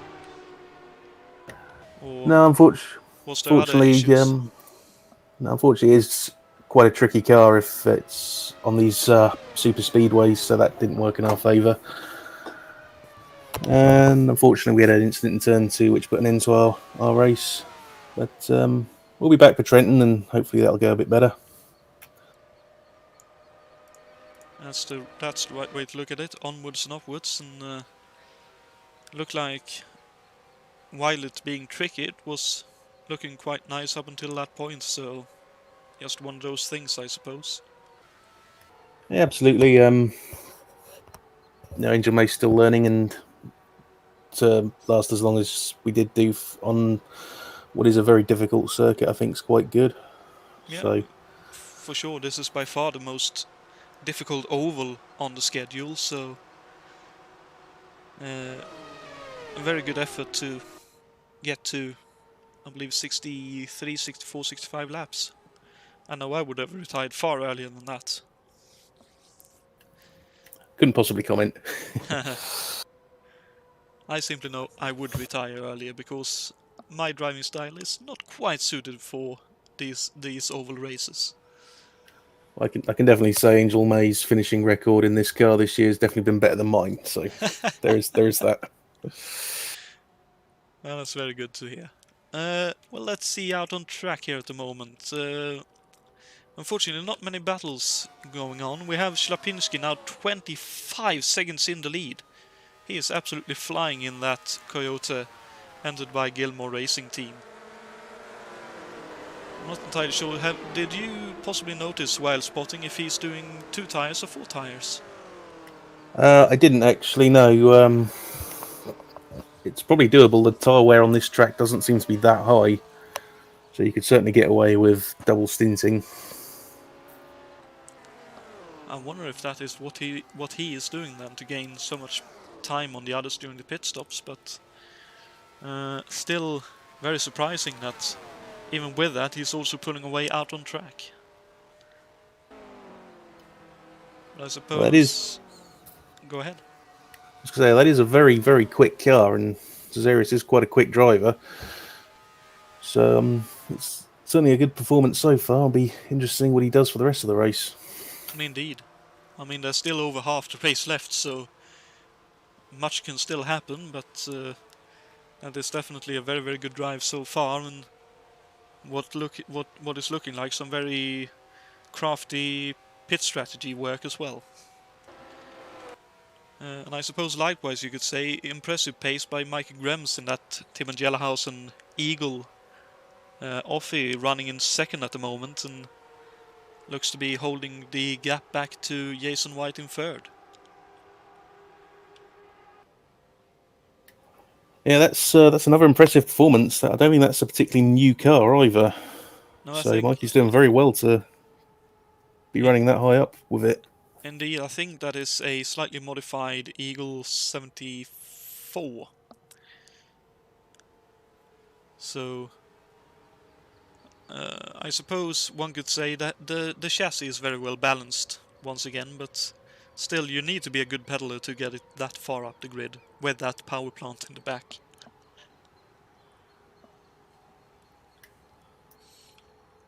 And Jason White currently holding on to third, and with traffic looks like it's fluctuating the distance a little bit between him and Grems. Jake still holding on to fourth after the pit stop, so definitely lost out during this pit cycle, but it'll be interesting to see in what I believe will be about... let's see where I wrote the pit laps. There they are. What I believe will only be about 10 laps time. If he gains that time back when the others might take 4 tires or whatever happened during Jake's most recent pit stop. And Hackman once again running a very nifty race here. I don't know what your take on it is, but to me it looks like he's doing what he did at Indy, running conservative during the first maybe 2/3 of the race, and then putting on a bit of a run for the last third. Well, it's quite possible. That's definitely a very good strategy to go for with these 500 milers, because, as they say, the only lap that really matters is the last one. So if he can save some fuel now, save a bit of the engine life, come the last 50 laps, especially if the cautions fall for him, he could be in a very strong position to challenge at the tail end of the race here. Indeed, and I noticed he had two full laps on the other leading cars, so I think he's already been saving fuel, and if he can get on to Jake's rear wing there, he might even eke out another lap or so of fuel during this stint. Absolutely, and with that Cosworth engine as well, that'll probably help a little bit too. Oh, for sure. But I mean, even the other Corsa drivers were 2 laps shorter on fuel than he was. So he's definitely running that very well. It sounds like he's running very conservatively. That's quite a clever strategy if that works out for him. Well, I suppose one could say it nearly worked out at Indy, and if it's that close to fully succeeding there, what's the fault in doing it again? And another driver doing a very good job here is Brian Yannick, yet again up in the top 10. 6th at the moment in that Finley Vattis Eagle, which I believe is also a modified 74 car. So, as he is affectionately called, the Detroit Demon, in the words of Jason White, again putting on a very good drive and bringing that car up to heights that I don't think it ever reached in the actual 1978 series. That's one of the fantastic things about the way we do things here at ISO, though. It's a very good way of balancing the field, I feel. Very much so. And a former Pocono and 500-mile winner, Jakob Fredriksson, currently running 7th in the second Pat Patrick Racing Wildcat, and I believe still on the lead lap, if only just at the moment, but still doing a very good job in that car. Yeah, Jacob's one of those guys who has a habit of being exactly where he needs to be, exactly when he needs to be there. So he's another one that'll be worth keeping an eye on towards the end of the race. Definitely so. I think at Indy he blew the engine late on in the race, so hopefully the SGD power plant in the back of that chassis will have just a bit more life in it and give him power the whole way to the finish flag, and if it does that, as you say, he may very well pick up a podium here. Because as long as he is on the lead lap, everything is possible. And with the caution flags, even if you're not on the lead lap, everything's still possible. Indeed, very much so. And actually now just about dropping off the lead lap, Jason Fitch running that Warner Hodgson Racing AMC entry very well tonight as well, currently 8th and inside the top 10. Just like he was at Indy about a month ago. Yeah, it's a very good run for what is not a very good car. Well, depends how you look at it. At least it's a decent chassis with the Eagle chassis as a base. As you might be pointing towards, the engine might not be fully up to snuff, but I believe it's still a slightly better engine in terms of pure power compared to the Office, so not too bad a combination, I'd say. Although obviously not a top car. No, I certainly wouldn't call it that, but again, he's putting it where it needs to be. So again, it'll be interesting to see what he can get out of it today. Indeed, and as always, that sweet-sounding soundtrack out of the back of that car is a joy. And with that, everything is forgiven. Definitely so. Just like the small block of in the 1988, 87, 88 cars. That was series. the Dale Coyne car, yes, the one you could hear anywhere on the track from wherever you were, which was fantastic. Indeed, it was one of those where you knew, well, it won't be fast, but it'll be glorious. Currently, yeah. Sorry, go ahead. I was going to say, that wasn't a fast car, but it was a very nice and very enjoyable one to drive. Indeed. And I suppose that's one of the things in the real life series as well. It ran a few races, and I believe it finished most of the races it entered that year, so reliability at least was on its side, and with that, points are always on offer. I remember us reckoning that year as well. Could anyone run it for a full race without stopping? As it was very good on fuel. Indeed, that was very much a thing. As I noticed that we've got there's a slow car there. Without a rear wing is Jakob Fredriksson. Whatever happened here? Oh, looks like he lost it off of the final turn. He did indeed, so The bump on the exit of turn 3 finally catches the driver out. Unfortunately, it was the guy we were talking about as a possible podium finisher here tonight. Sincere apologies there, Jacob. Spin I was off going the to say, final turn, Jonathan, hits the Jason's inside going barrier. to Jason's going to actually shout at me. out. For, I was going to say Jason. Jason will shout at me for this, but yes, I think we may have put the commentator's curse on him there. Unfortunately, definitely looks like hit my compatriot out of the race, and here comes Yakes actually on Hackman. So Yakes has actually dropped to 5th now. Hackman back up to 4th. Possibly due to traffic, but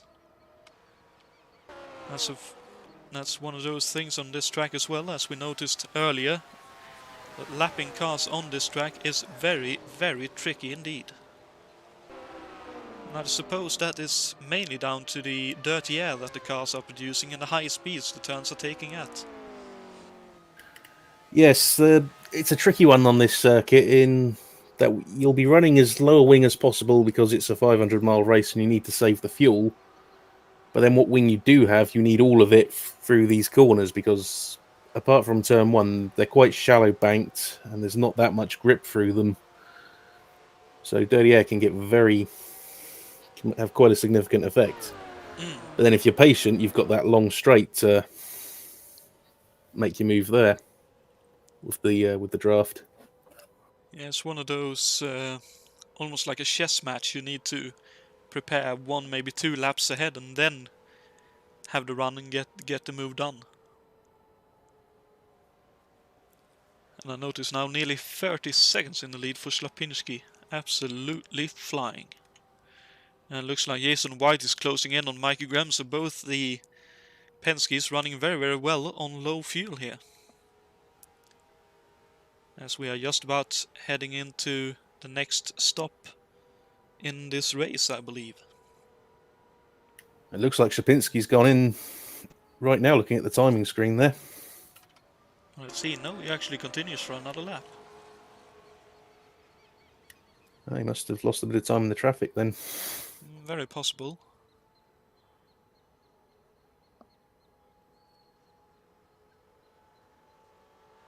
But look at that. Jason definitely closing in on Mikey. And it looks like Mikey has dove for the pit lane. He has indeed. So Mikey Graham's into the pits on lap 90. That's actually a lap later than I had in my notes. Actually make that 3 laps later than the drivers that pitted early, which one of them were David Saber. So I believe that is just about on strategy for him, as here comes Saber as well though.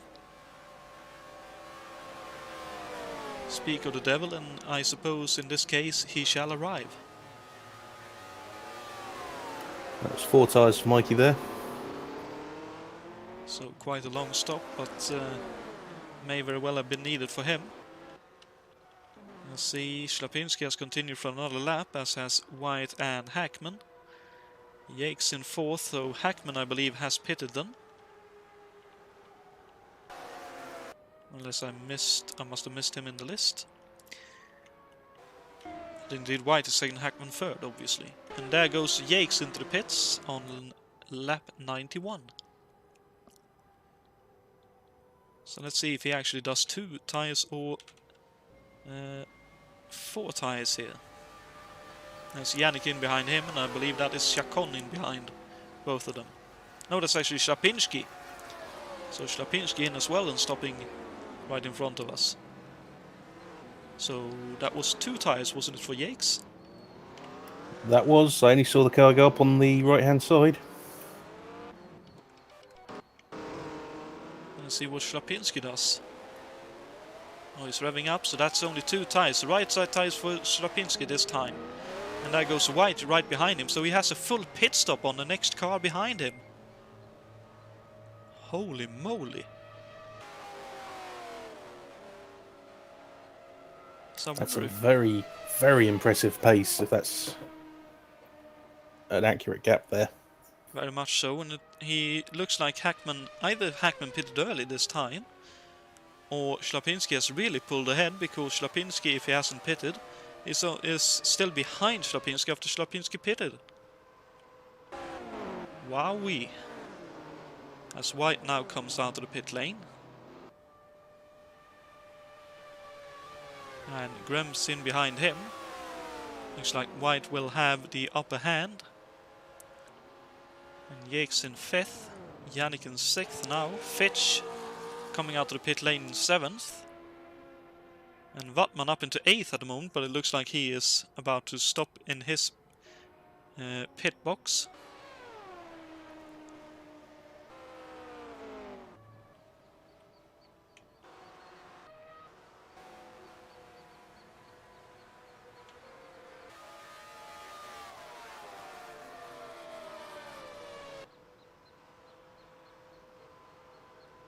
So let's see, if Hackman has another 2 laps on them, he would pit on lap 95, I believe. So in 2 laps time.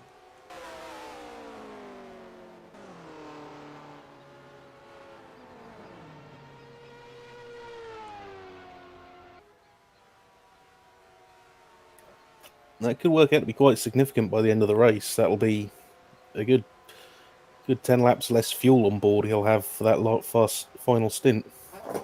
Indeed. And it looks like there's a battle on now between Whited and Rocha. No, actually that's not Whited ahead of him, I thought it was, but there's a car in between them. 2 cars actually between them. No, that's 1 car. That's Gremmus actually, who is a lap ahead of them.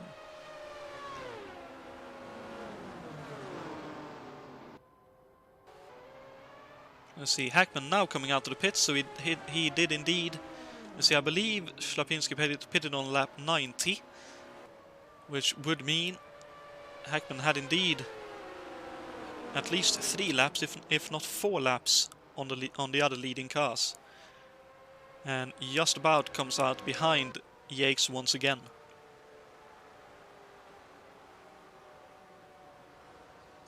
Ooh, and Yates with a big loose moment coming out of the tunnel turn that time around.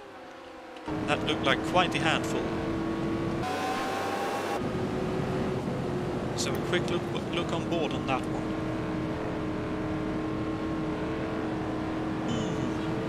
Yep, that looked quite scary to me. Yep, that'll certainly have got his attention. That's I would sort of say that's one where you go, no more of those, please.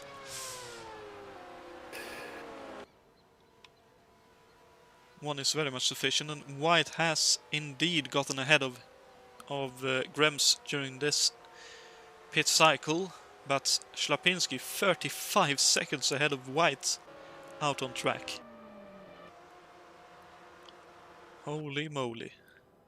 And dearie me, that is very much a difference in time, as we have what looks like 15 cars still running in this race. Unfortunately now the Sugai Fox in the hands of Michael Drechsler, the final car in the race.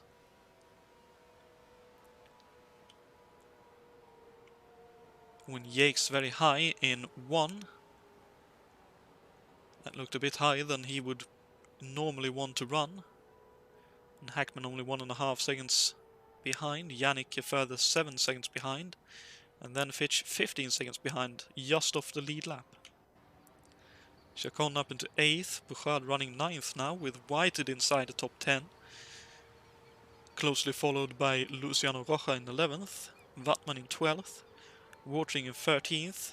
David Saber retired in 14th. Oh, that looks like that could be an engine, presumably, since that's a park at the end of the front straight.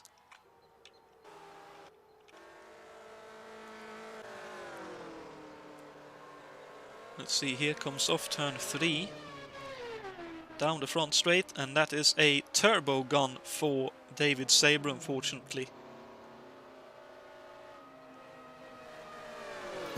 That's very unfortunate for David there. He was having quite a good run.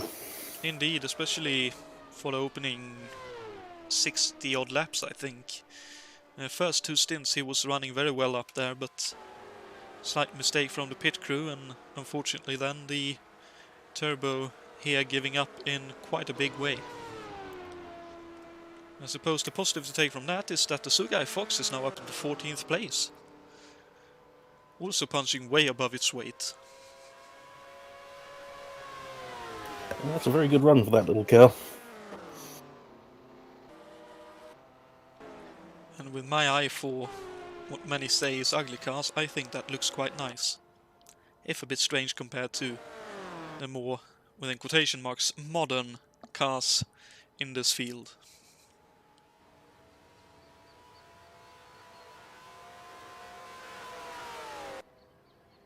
It looks like Jason can't quite shake off Mikey Grems yet. But I would think that the more fuel that is burnt off, the faster that Penske will go compared to the Timon Gelhausen Eagle.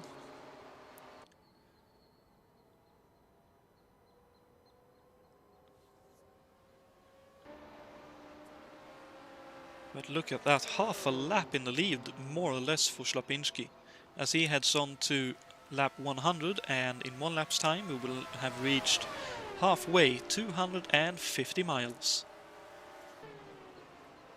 And when we do, we will take a very quick break for some important messages. But hang tight, because we will be back right after those messages with at least the next 50 laps, and then possibly a few more messages before the final quarter of the race. But at the halfway point, Shlapinski leads the race by a very big margin, and looks like unless something happens to him, he will very likely take the win here, but we will have to wait and see, as we will be right back after these messages.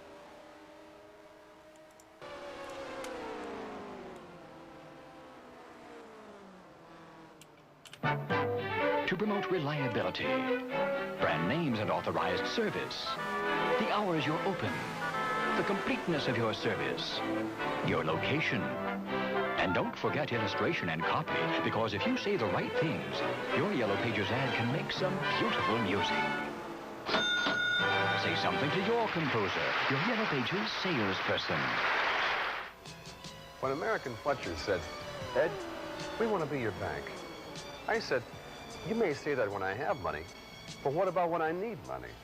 Well, they said they could give me a loan for just about anything I needed without a lot of hassle.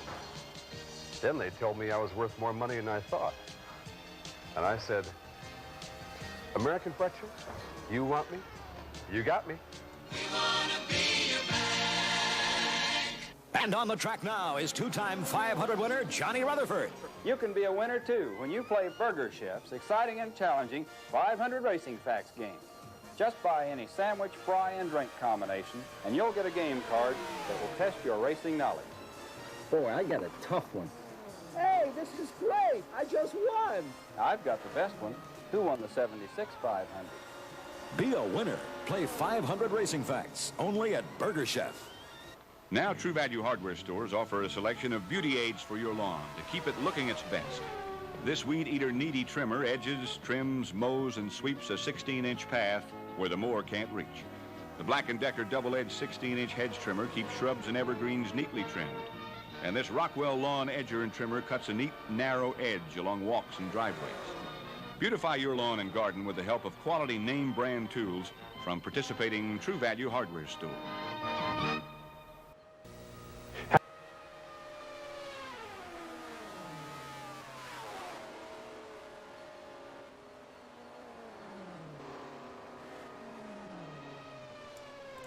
And we are back here at the Pocono International Raceway for the 9th round of the 1978 USAC Championship for the Schaefer 500, and still in the lead is Serge Shlapinski, now 42 seconds ahead of the Penske of Jason White. And I suppose there's no other way of saying this than Shlapinski is on dominating form in this championship in the past, this and the past two rounds before that. He's looking very strong, Jonathan. Very strong.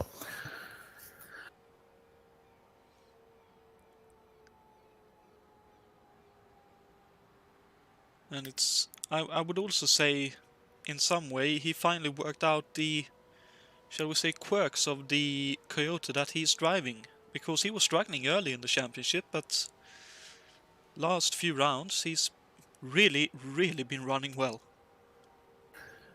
That is something that does take time, especially with cars you'd usually see at the front, certainly in real life. Generally in their simulated forms, they can be very difficult to drive and set up to get that potential out of them. I know certainly in the case of the Williams for myself last year, it was a very hard car to drive and set up well. But the reward for getting it right was quite comprehensive, shall we say. Yes, once you get to that point. Oh, there's a spinner ahead of Shlapinski. Another one losing it off the final turn. I think that's Jason Whited. Without the rear wing, that's looking very scary indeed for him. So that's unfortunately him out of the top 10, and I hope he's able to slow down enough for the first turn, because this is going to be a tricky ride for him. A full lap without the rear wing. Oh no! Oh, he just about holds on to it. Wow. Yeah, that's not going to be an easy thing to hold on to. I reckon if he can get through tunnel turn okay here, he should be able to make it to the pits from there. I feel he may be going a bit fast here, Jonathan. He should really be slowing himself down to make sure he gets back to the pits safely. I suppose it's a case of similar to how you see in real life when someone has a puncture. They know that I need to run slow, otherwise I might damage more than just a tire. But there's also the counter fact of I want to get back to the pits as quickly as possible because I don't want to lose too much time. Yes, and how many times do we see that at Le Mans or in endurance racing where they'll get back to the pits and, oh yeah, sorry, you've destroyed the car. Quite. That's the end of your race. But Jason here's managed it. He's got that car back to the pits, so the boys will get to work and get that car back out. That's very good work indeed for him to get it to the pits. Now hopefully his crew there at Janet Guthrie Racing will be able to get the car up to at least some decent level to be drivable once again. Although it might take a little while. Oh no, August Watering with a blown engine! Just as I switch over to him, he has a blown engine and Whited has decided to retire. Deary me.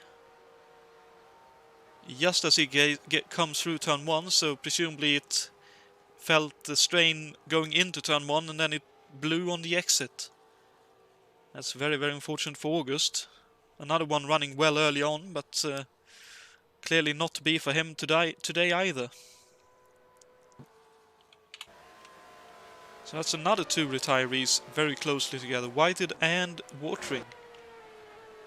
And we're down to make that 12 cars in this race.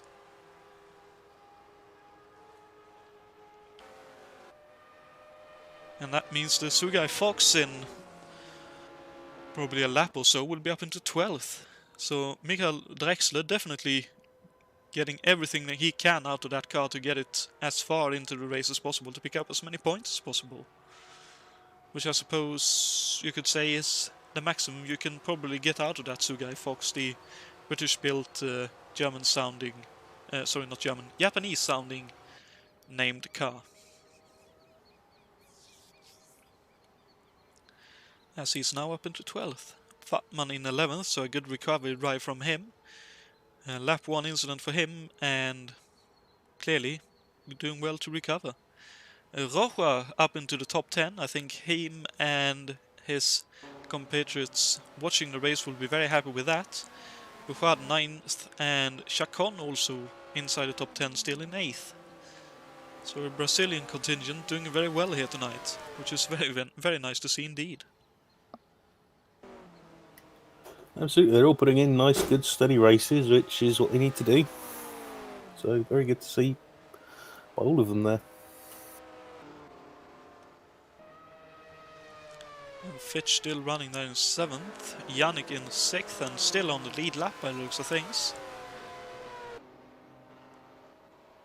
Maybe not, because that looks to be, no, that's the 64, there's the number 14, so about the straight, about the front straight, a little bit less. Still on the lead lap for Yannick. Hackman still running 5th and keeping a decent pace and presumably saving even more fuel this stint as well. Yates 4th at the moment. Grems in third, White still in second, and 40 seconds in the lead now, Cesaro Shlapinski.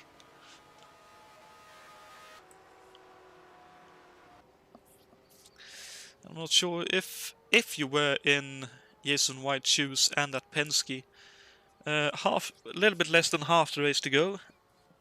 Now, obviously, we don't know how his fuel situation is looking, but would you try to put some kind of pressure on Shlapinski, or would you just try to run your own race and take what comes with it? It's a very difficult one there, Jonathan. I'd say if this was a later year where the caution laps are a bit more liberally used, then I'd be less inclined to push just yet. But at this point in this race, with only 12 cars left, there's no guarantee there will be another one. So you're going to have to start doing something to close that gap down, because you can't rely on a caution to do it for you. No, indeed. And I mean, it's a case of, sure, we saw a yellow flag, I think shortly after the first sets of pit stops, so lap 34, 35, 36, somewhere around there, we saw a yellow. But it looked like for many of the lead cars, at least, that didn't really give too much of a extension of fuel. So even if we see another yellow, it might still not give us much more fuel than they already have available to them. No, then the other thing is, we've seen how fragile the engines can be this year. If you push too hard, your risk of barbecuing goes up all the more. So it's a very tricky situation for Jason to be in. If he wants to go for the win, he's going to have to very soon start thinking of doing something to bring that to him, or he's going to have to resign himself to second unless something happens to Cesarius, which we all hope doesn't happen. Although now I've said that. Yeah, hopefully no ill fortune will befall anyone, but I would be very happy to see another Indy where 2, 3, maybe 4 drivers this time has a late race charge, and we see another close run for the win in this race. But obviously still 86 laps, shall we say, left for that to happen, so I believe 2, maybe 3 more pit stops, and then it'll all start to shake out, I suppose. Yes, indeed. And the big difference between here and Indy is the fuel consumption is a lot lower around Pocono, so you do have a little bit more to play with in the fuel department if you're willing to risk it. I suppose that's because there's a bit more of a lap where you're off the throttle and not pumping more fuel into the engine. Yes, you've got, and with the 2 of the 3 corners being slower than the Indy turns, you get a nice big lift and coast moment just turning into them, so you'll save a fair bit there as well. Hmm.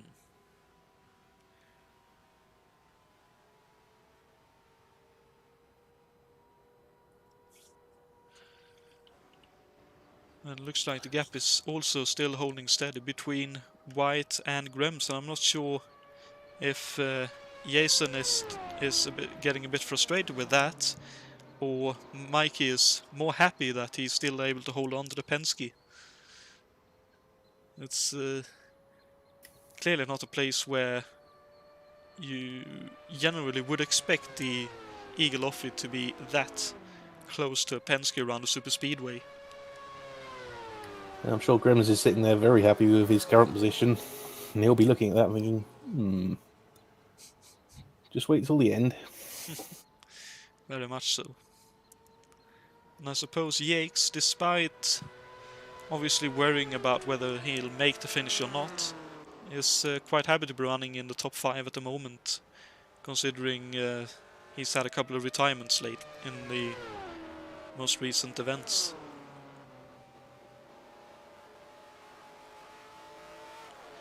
And indeed. And Hackman, who I think may very well have scraped the wall a little bit heading into turn 1 there, looked a little bit strange on the balance.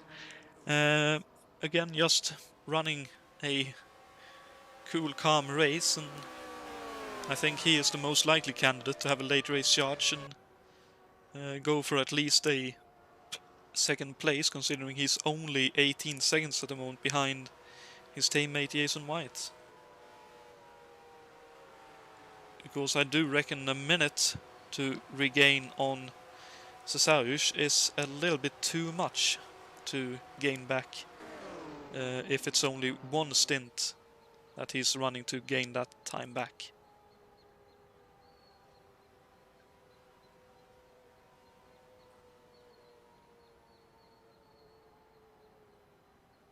Although actually, which Coyote is actually running right ahead of Hackman at the moment? Is that the 14 or the 64? That's the 14, isn't it?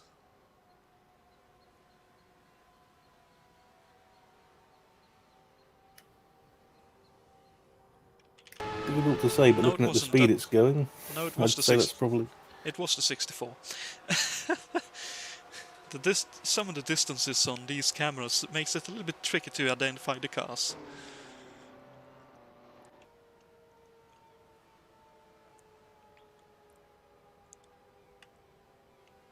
Let's see, Yannick still running in 6th, Fetch still in 7th, Wattman still in 8th, Chacon in 9th, Bouchard inside the top 10 now, Rocha in 11th, so I believe Luciano has pitted recently, because I believe he was running in...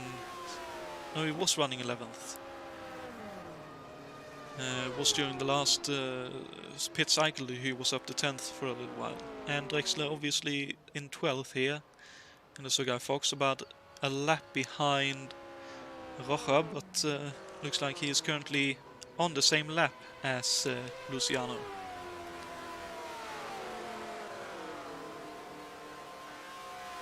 So it's, I suppose it's a case of when and if another yellow comes and how it falls for them. Whether Drexler will get right up behind Luciano, or whether he'll end up running nose to tail with Luciano right behind him. I'd say certainly for Drexler, what he wants to be making sure of now is that at all costs he stays on the same lap as Rocha. Very much so. Oh, and Yakes has just pitted to lap 119, that's right on target.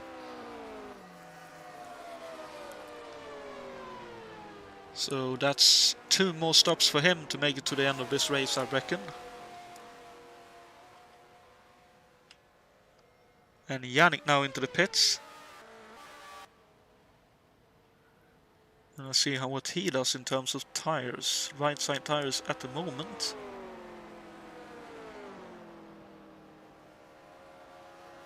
And left side tires as well.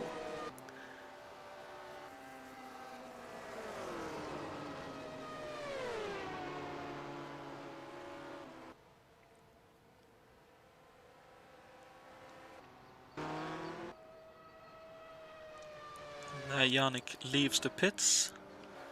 Yakes ahead of him by quite the margin, I reckon, by the time Yannick is up to speed. Fish up to 5th during the pit cycle. Grems 4th, Hackman 3rd. I wonder if Grems has just pitted. Here comes Shlapinski into the pits, so 1-2-2 for him. Right side tires at the moment. And left side tires, so 4 tires this time around.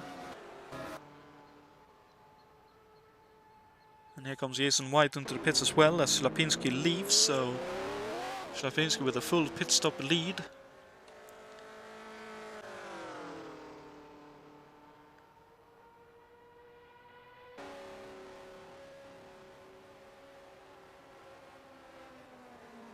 Looks like on this pit stop Hackman may very well end up a lap behind Shlapinski, and even with his strategy he may need to turn up the wick from now on if he wants to stay on the lead lap and in with a good shot at a podium or even a win.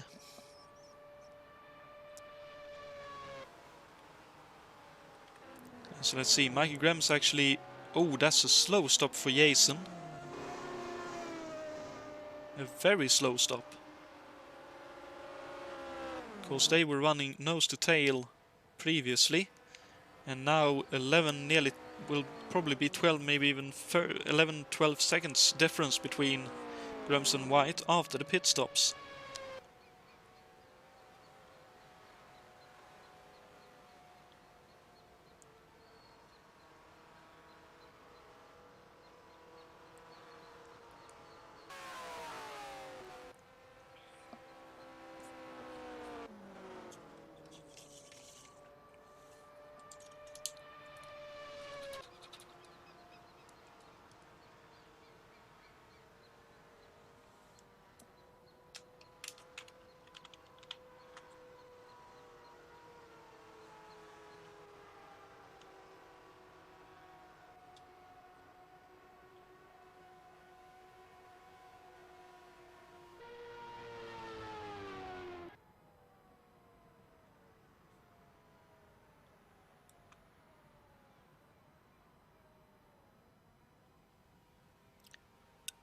And here we see Hackman coming in.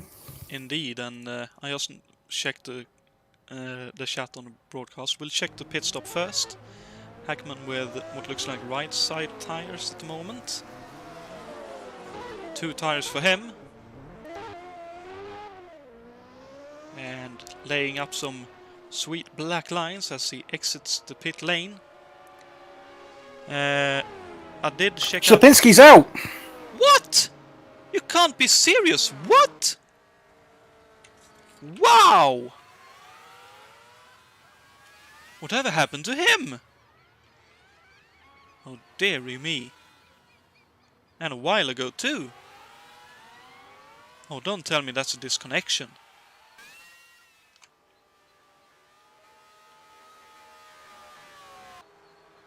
Oh no! It is! Oh. Oh my god.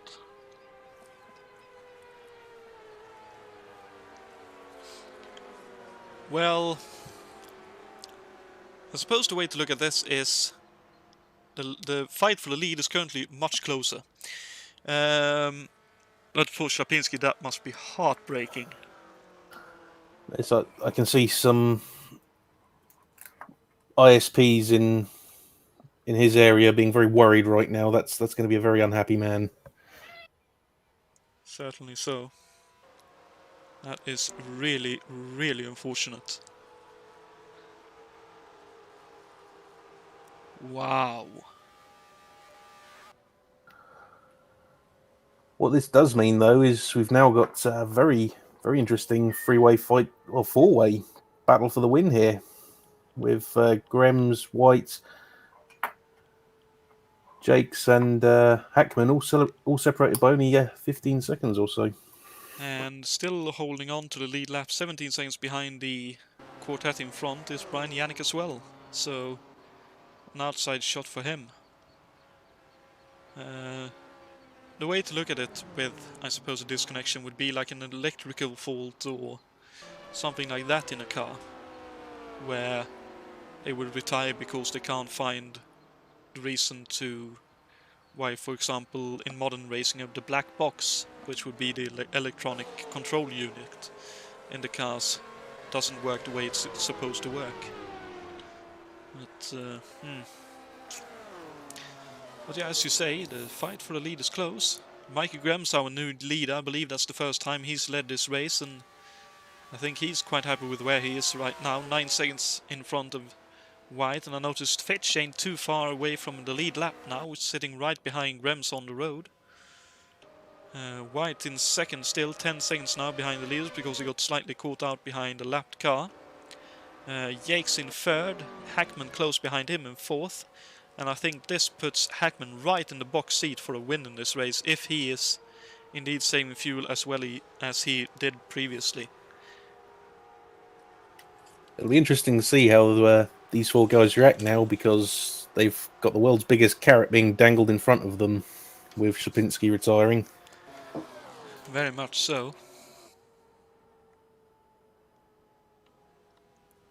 And that also means with Shlapinski's retirement, Chacon up into 7th, Bouchard up into 8th, Luciano Rocha up into 9th. That will mean Simon Wattmann in the third Penske up into the top 10 in a lap or so's time. And Michael Drexler up into 11th, so one position outside the top 10. Attrition way higher than I thought it would be. I knew it would be a high attrition race, but not quite this high.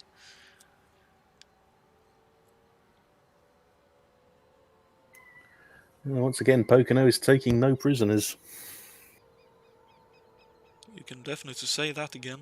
This is incredible, the amount of retirees we're seeing in this race. To finish the talk I had earlier, Berlin, the trivia question we did look at early on in the race, but we will have another look at it before the end of this race. Dependent on how the pit stops fall, we might do the trivia question after the next set of pit stops, so that we have 2 stints of racing shown all out before heading towards the finish of the race.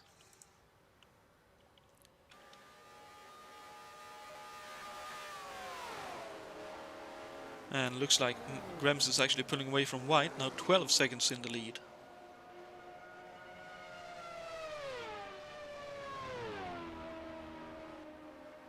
Although it could be a little bit of a play of the eye with the way the timer works. Quite possibly. Looks like 12 to probably 11 and a half seconds to lead. I would hazard to guess the way the timer is fluctuating a little bit here. And a further about 4.5 seconds behind Yates, and about 3 seconds now behind Yates is Adam Hackman. So actually let's jump on board with Hackman for a moment here, and I believe that is right in front of him, David Yates. Let's follow him for a lap here and see if that blue speck in front gets any larger.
I think that was a mistake just there. Adam Hackman ran a little bit deep into turn 1 and lost momentum and lost about half a second, maybe even 0.8 to Yates that time around.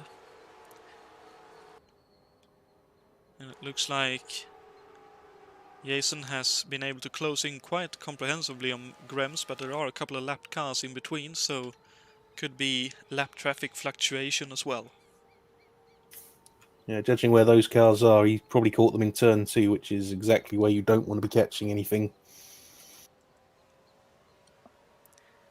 That is definitely true. And I suppose in a lap's time, White will have to try and navigate past them as well.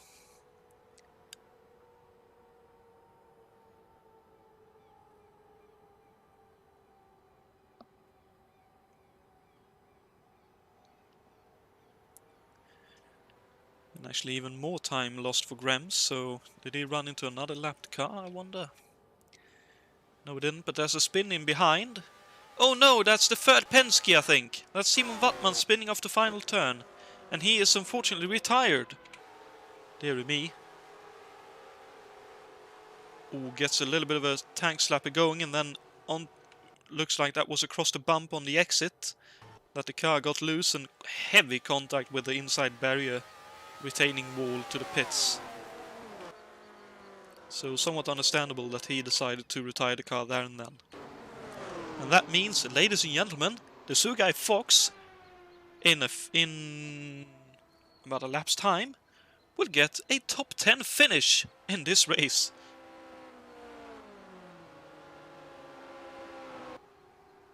The boxiest of boxy USAC oval cars looks to be heading to a top 10 finish here tonight. Absolutely incredible. I mean, that's the sort of result that team could have only dreamed of back in the day. Indeed, I think they struggle, very much struggle just to qualify for the races.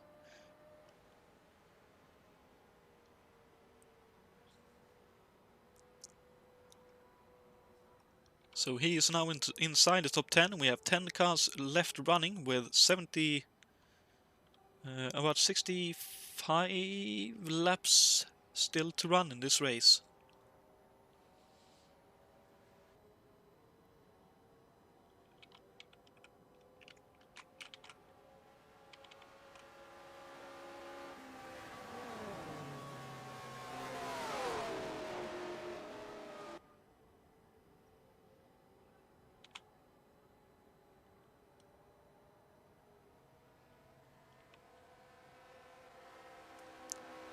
And I think with that, and with the retirement for Shlapinski, and if Hackman finishes where he is at the moment, I do believe, you see that's 800 for White, 600 for Hackman.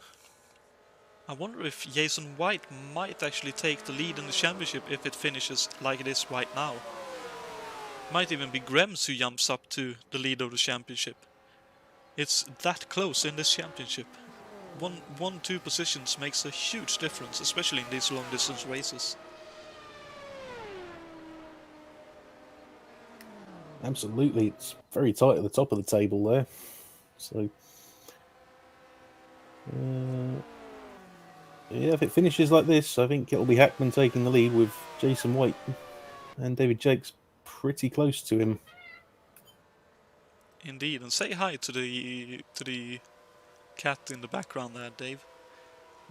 Sounds like it wants some pets. Yeah, that's Bud, the team mascot, just saying hello there. Hiya, Bud. He's off to have some biscuits.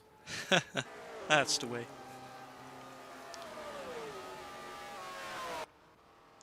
Looks like Grems has possibly lost a little bit of pace later on in the stint. Or possibly the Penske is picking up the pace because both Hackman and White is closing in just a little bit on him.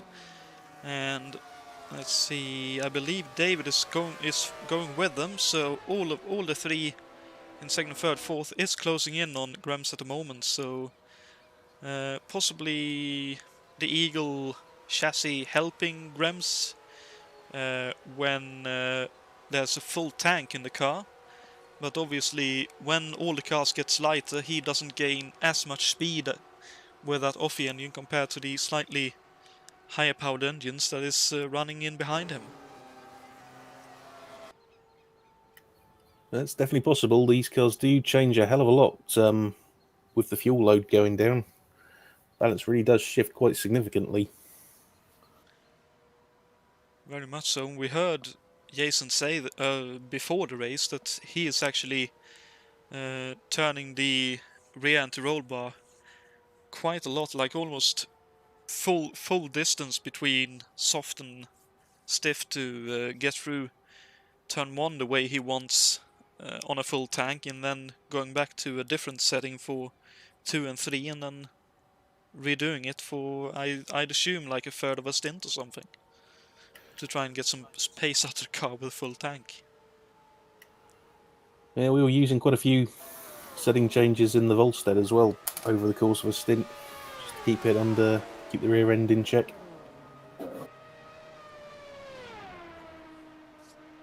So definitely more work than I can manage in a race, so all of these drivers doing a hell of a job. And I noticed Brian Yannick is also... No, Yannick is the only car in the top 5 that is not closing in on the leader. he is staying consistent, more or less gap to Grems. So the two Eagle Offie is running similar pace. It's the Cossa and the SGD cars that is running a bit quicker towards the later part of the stints. Let's see, Chacon still in 7th, Fitch still in 6th, Prouchard still running in 8th, and he actually has close company here from Luciano Rocha. So a bit of a fight on here between Lindsay Hopkins' race team and Leader Card Racers for 8th position. Oh no! Who was that? That's Just Prouchard, a big crash. Ooh. Looks like he turned in a bit too early, maybe for that turn. Let's jump on board with Rocha and see what happened. Bit wide there for Prouchard. Oh, he slow spin and oh dearie me. So that was a slow spin in the dirty, out in the grey there, and touched the grass, and unfortunately Prouchard has retired. Quite understandable. That was a big crash, but that's very, very unfortunate indeed. But that was very similar to how Angel May's first spin, and I believe, I can't remember who it was now, but another car span in a very similar fashion in turn 3 earlier on in the race. Yeah, it's a very difficult corner, that turn 3, especially on the exit. That bump's claimed a lot of people over the years. Very much so, and I suppose for many drivers that is the sort of compromised turn on this track, where the drivers will look for a good car through 1 and 2 and then try to handle it as it goes in turn 3. But that's unfortunately neither retiree, and we are down to 9 drivers in this race with 60 odd laps to go as Bruno Chacon is into the pits.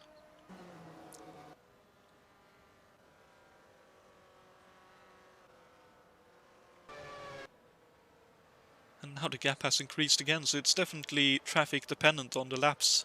How much time is gained and lost, as Yates has closed in on White, so Yates was able to handle the traffic in the last couple of laps better than White did.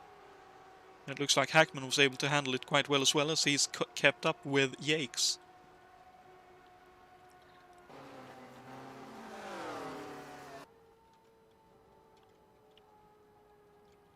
As Luciano Rocha is into the pits, so he has, let's see, lap 139, 140, and they are doing about 30 laps a stint. That should be well enough within one more, possibly half a stop left for him.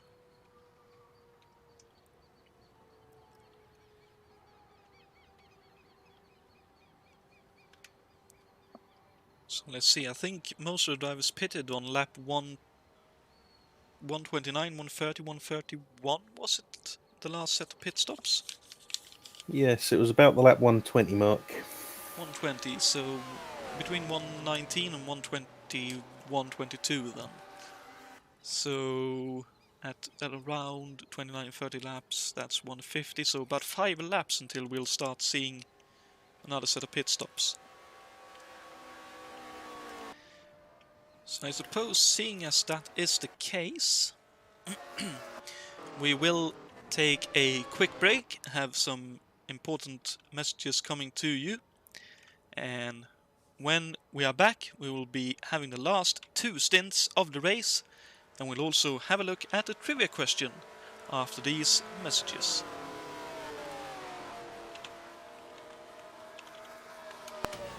Have you ever wondered where major industries do their shopping? When the automotive industry shops for car thermostats, when the aircraft industry shops for lightweight special metals, when the leisure time industry shops for true temper golf shafts and garden tools, when a number of industries shop for gases and chemicals, they're all drawn to one source. The source? Allegheny Ludlam Industries, the supermarket.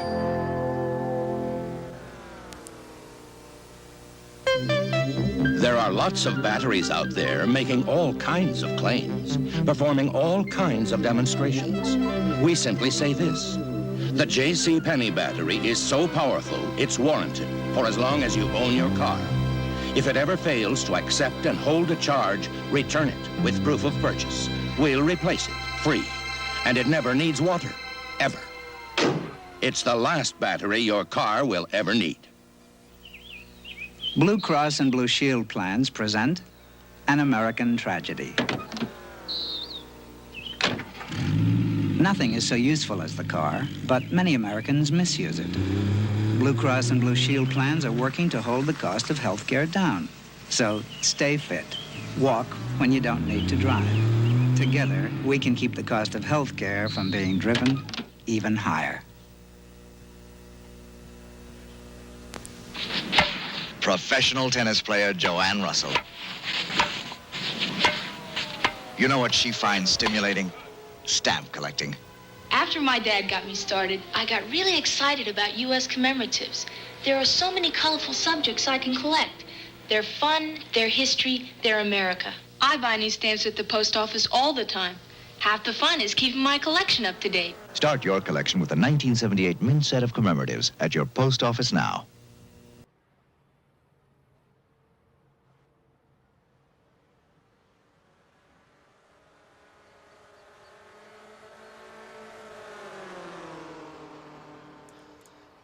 And we are back here at the Pocono International Raceway, round 9 of our USAC 1978 championship. And the Schaefer 500, and it looks like the pit stops is just around the corner. But before we're back, unless you have noticed a pit stop during that commercial. Oh, Mikey Grems has pitted. And Yannick now into the pit, so let's actually follow the pit stops, because Yakes has pitted as well, and is only just behind Grems.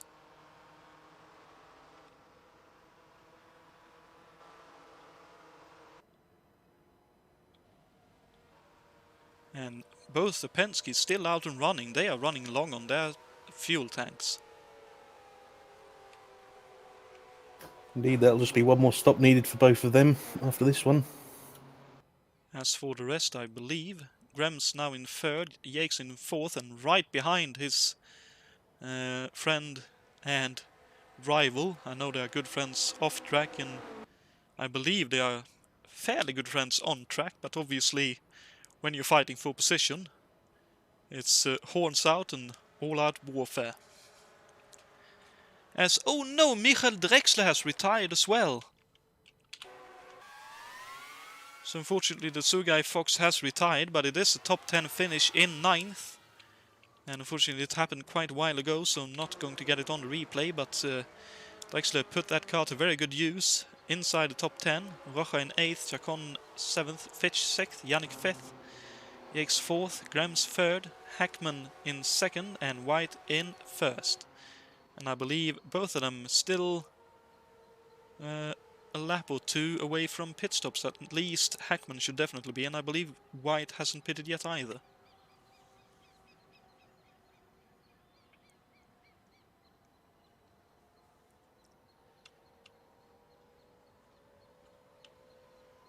But I suppose we will have a quick look at the trivia question, and then we will check back in with what is going on out on track. So the trivia question for you tonight, with about a quarter of the race to go, was and is: who led the most laps in the 1978 Schaefer 500? Was it A, Al Unser? Was it B, Daniel Gaius? Or was it C, AJ Foyt? As behind that question screen, Jason White just now heads into the pit lane. And Hackman continues around. Any thoughts right now on what the answers to that question would be, Dave? Ooh, I'm going to take a punt with Danny on the gas. B. Okie dokie. We'll keep that in mind. I'll make a quick note of that.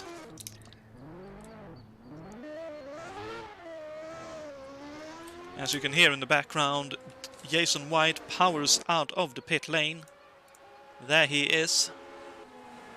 And he rejoins just behind the pair of Grems and Yakes, so Jason lost out a little bit there, but I believe he has one more two tire stop left, so he could very well jump ahead of these guys if he's able to keep up well enough. And this is looking like a very close finish to the race if everyone keeps running as they are right now.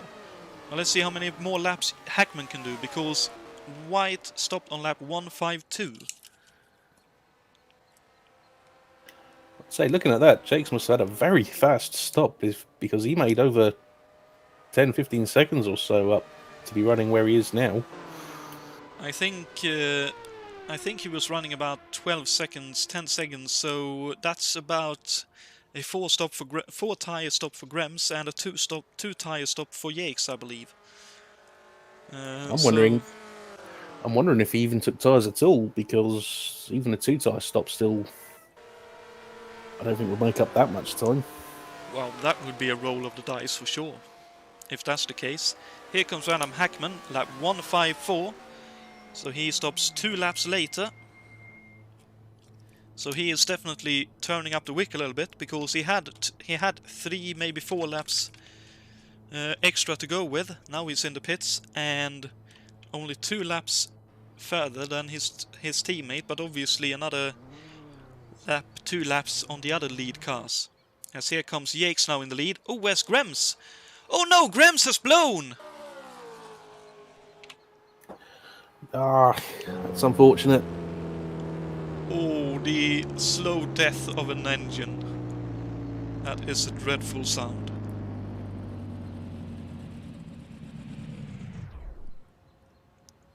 And that is, I believe, a turbo failure or possibly something in the driveline, but that is definitely a retiree with a mechanical failure. That is really unfortunate, but he will get at least 8th in this race, so still a good haul of points, but obviously not as good a haul of points as he would have hoped for. Oh no, Hackman out as well!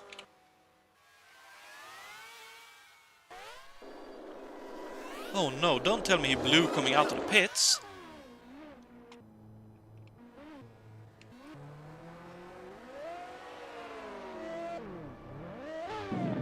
Oh no, he did. Oh.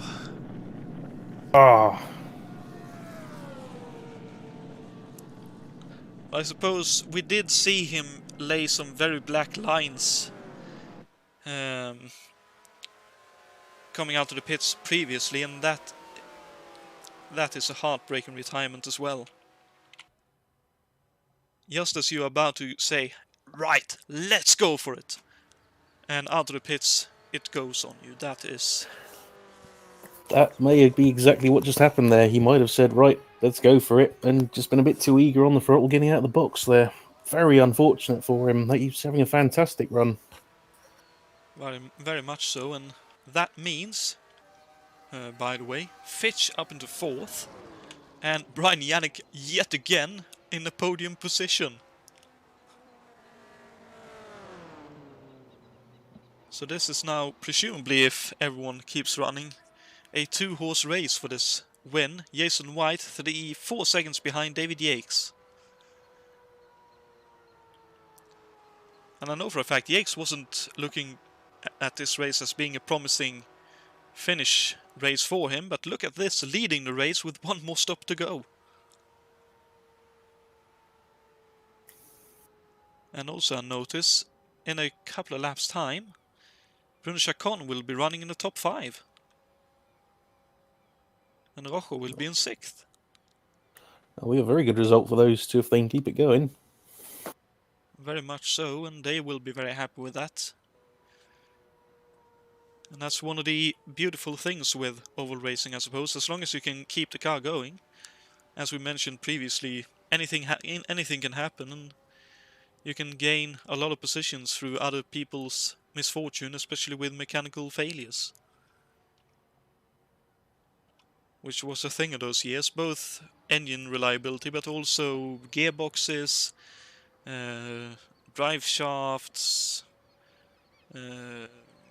fuel pumps, turbochargers, all kinds of things would occasionally fail, and I mean, one year at Indy, a small 5-pence piece failed on a leading driver's car, and he ended up, I believe, something like 10-15 laps down as they tried to repair the car.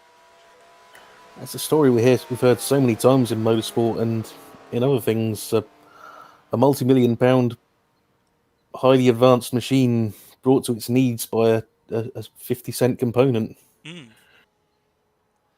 I mean, I suppose one of the greatest endurance racers, at least in my book, was Larry Perkins, who was very well known for manufacturing his own parts and working with partners to get the most out of them, and always he wasn't always that good in the sprint races in the supercars and Group A area, but you could always rely on him to have a very, very good endurance car for the Bathurst 1000 and the Sandown 500, where I think he won at Bathurst 5 times in total. One of which was in 1995, I believe, where he had a bit of a contact with Craig Lowndes in the opening lap, picked up a puncture, limped around the whole lap, got back in the pits, slapped a new tire on it, and from that point onwards, they ran the car 10/10, sometimes 11/10, and one of the great things with that particular car was that they had special brake pads that they had worked out with their brake pad supplier, and they never had to make a brake pad change during the race, so they gained, I believe, roughly 30 seconds in that, because it takes about 30 seconds to change brake pads in those cars in that year. And with that, and them being able to run the car as hard as it was possible around that track, they went on to win that race. And it's one of those like crazy stories where everything just aligned well from the end of lap 1 to the end of the race, 160 laps. Well, we see that even nowadays. Aston Martin won their class at Le Mans last year, doing almost the same thing. Indeed, they did. Which was another one of those crazy situations which you think, they'll never get. They probably won't get back from here. That's way too far back. I remember them saying all through the broadcast of that race, surely the 97 or the 95, I think it was, the Danish one, surely they'll need to change pads soon. They're going to need to change pads soon. Oh, they're not changing pads, are they? Indeed.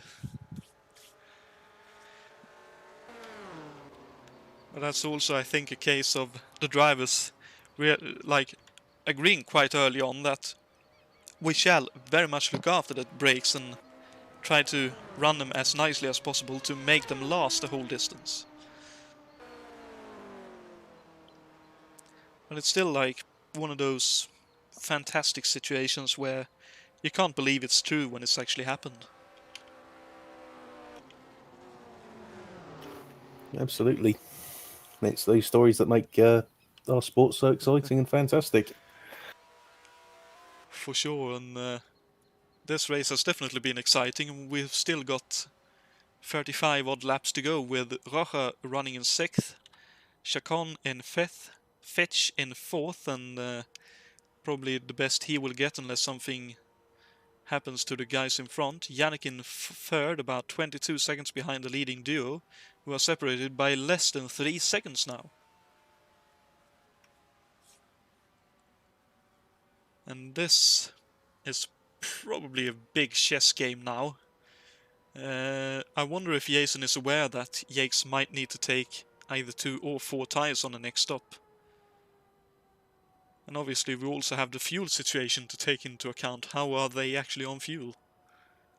Like, how close are they, and how hard will they be able to run? I would say they're probably okay on fuel, because they both stopped around lap 120, 122, something like that. So I'll be expecting to see them again around lap 170. So, well, it could get tight towards the end there, actually. I think they pitted on lap 1. I know for a fact I noted Jason's pit stop at lap 152. I think Yates pitted 2 or 3 laps earlier than that. 148, Yeah. 149, something like that. Maybe 150. In that case, then they'll both be needing one more stop, which, as long as it comes after about lap 170, 171, then they shouldn't have any fuel worries. Yep, then it's all a question of how long will the stop take, because they need tires, how many tires will they need, and how hard can and dare they run their engines. Because we've seen a few failures during the race. And the longer they run, the more fragile the engines might end up getting, as they are put under strain for the whole race.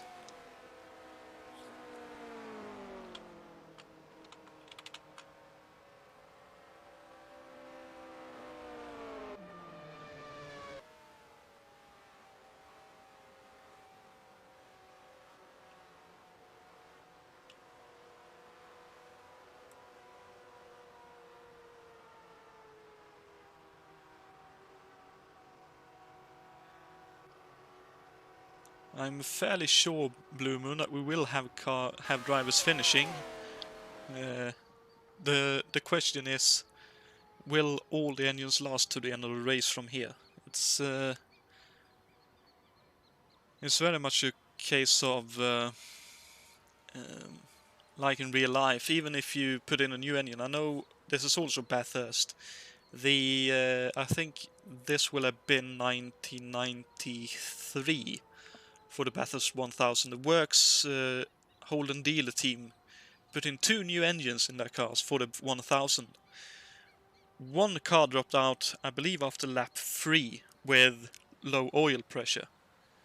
And I believe the lead car with Brock and I think it will have been Romero possibly as the second driver in that car.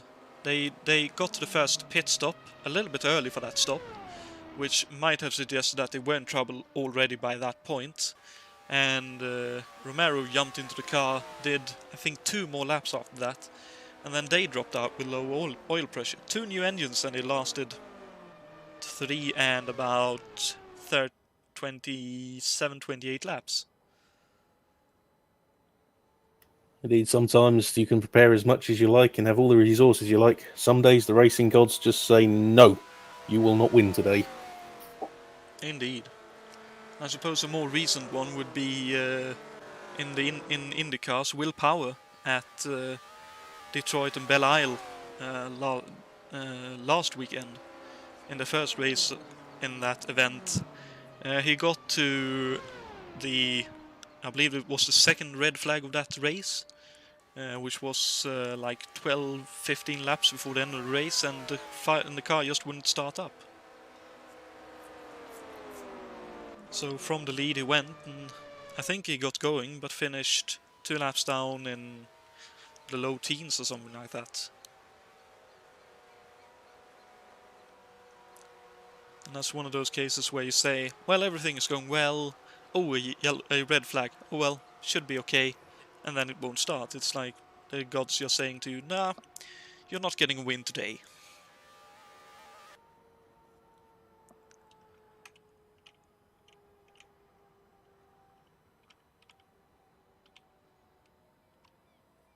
And it looks like Yates has pulled a little bit more of a gap here. It was below 3 seconds, now a little bit over 4 seconds.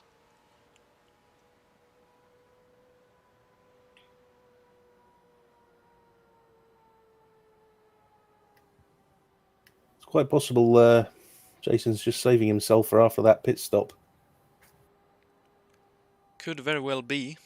And I mean, Jason did mention that use the yellows to rest your fingers and hands, and only 1 yellow so far in this race, so there'll probably be some very, very quick hand exercises during the pit stop to try and get some kind of freshness in them, because with the handful that these cars are and how unforgiving this track is, they are probably getting a little bit worn out by this point. Maybe a maybe showing how feeble I am these days, but certainly after the last race at Milwaukee, even just on my little G29 wheel, my arms hurt quite a bit after that. So these cars are very physical to drive, even in sim form. I hate to think what they were like in real life. I probably wouldn't have been survived the experience had it been a real car, I dare say.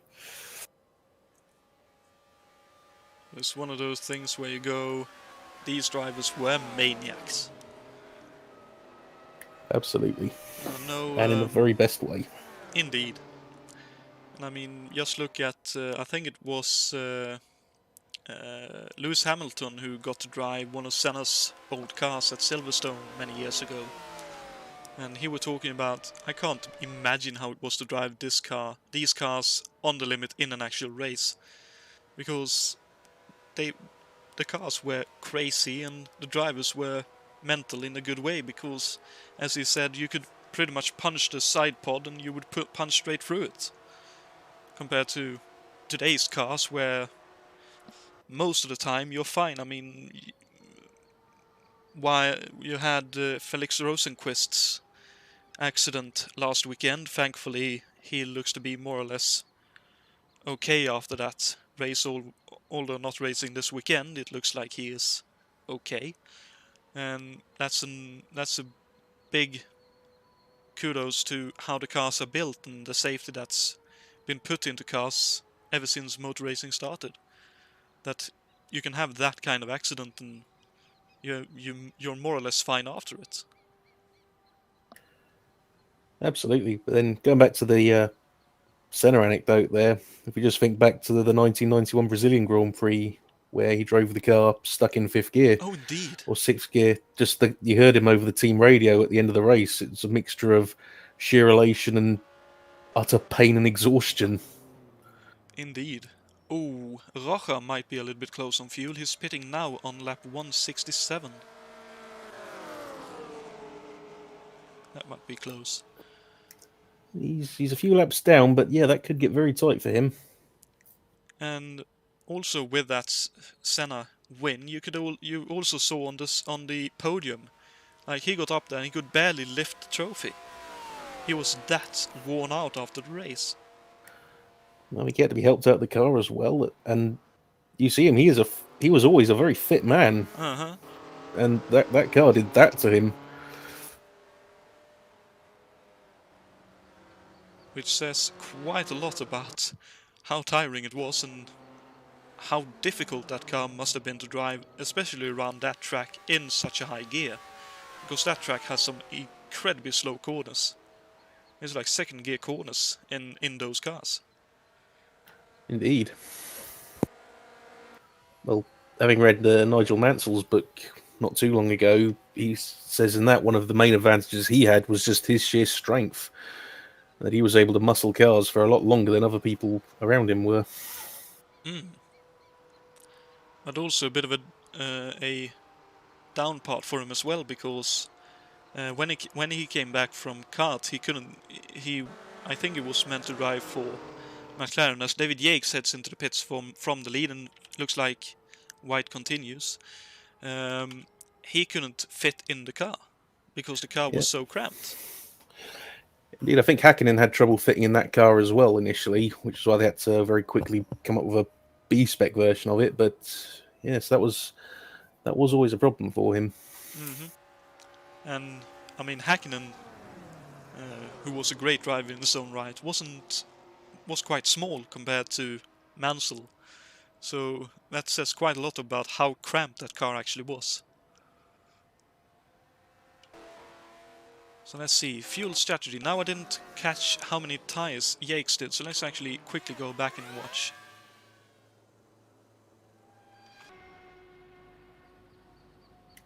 Looks to like be right side, right? Yep, right side's only by the looks of it. Wow, so if he did a no tire stop on the last stop, that's a real throw the dice, doing 3 stints on the inside tires. It's certainly possible, I suppose, but that car could potentially get very loose towards the end of the run.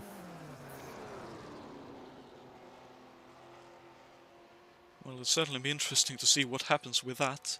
And I think Rocha will probably be okay. The leaders were on lap 173 when he pitted, so... had he been on the lead lap, it would have been very, very tight indeed for fuel, but I think he should be fine. Yes, yeah, that's only 27 laps. That car should easily be able to do that.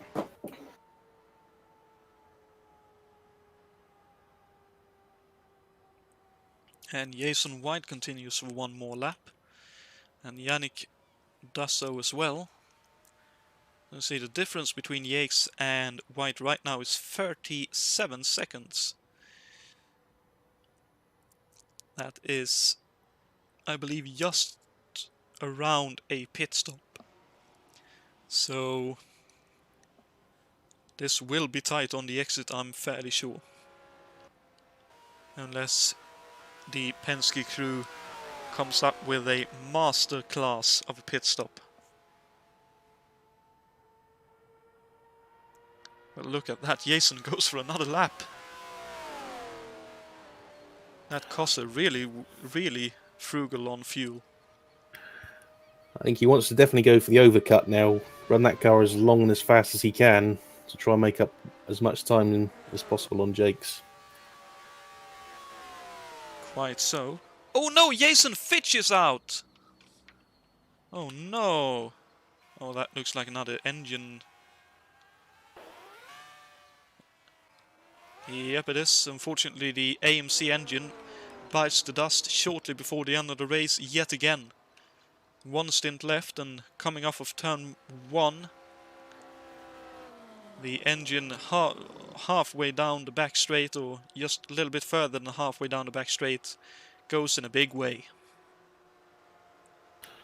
Yep, that sent some pistons to the space program there.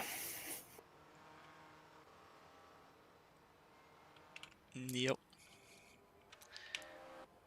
And that's another bit of an anecdote about cars. It's, well, anecdote. It's, I think it was James May who said this during a Top Gear episode.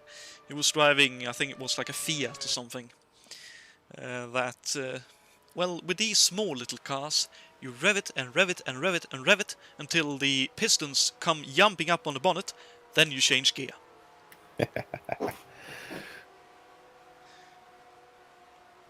Which clearly was not the intention that Jason had then, but that's unfortunately what happened, and the pistons jumped a bit too high, I suppose you could say. Let's see, about 39 seconds now the lead. That is just about enough to maybe take the lead if the pit stops are as long. Hess and the one that Yates had.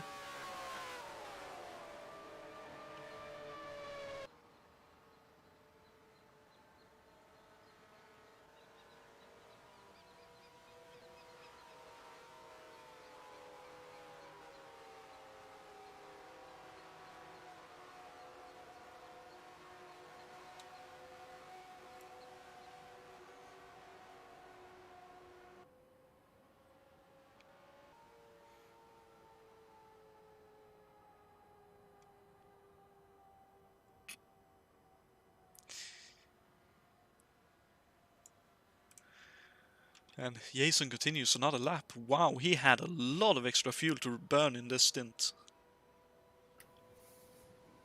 This is all time he's potentially gaining in that last stint, because now he can really go full tilt for the last 20 laps. Quite so, and maybe in even short fuel even more, and in that case will it take no tires to try and gain even more time with that short fuel? That's another bit, and how much slower, as now he comes into the pit lane, so let's see what he comes up with in this pit stop.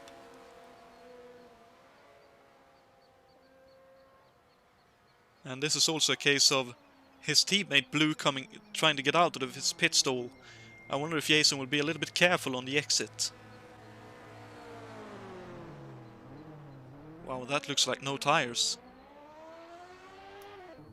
Yes, it was! That's no tires! Bit slow out of the pits, but that's no tires during that stop. A short fuel only. Whoa, that's a bit of a dangerous shift, and he still loses out to Yakes. Wow. Well, this is it then. This is the race for the win for the Schaefer 500. Indeed, 5 seconds, 6 seconds in it. Oh, and he actually scrapes the wall a little bit there. Possibly looking down and making some adjustments to the anti-roll bars. This will be absolutely tremendous to watch, as Chacon is up into 4th, and in about a lap's time then, I believe Rocha will get his, I believe, first top 5 finish here at ISO. He will surely be very, very happy with that. But let's watch that fight for the lead. 5 seconds now, as I believe Jason is fingering around with something in the cockpit, because that line was a bit strange.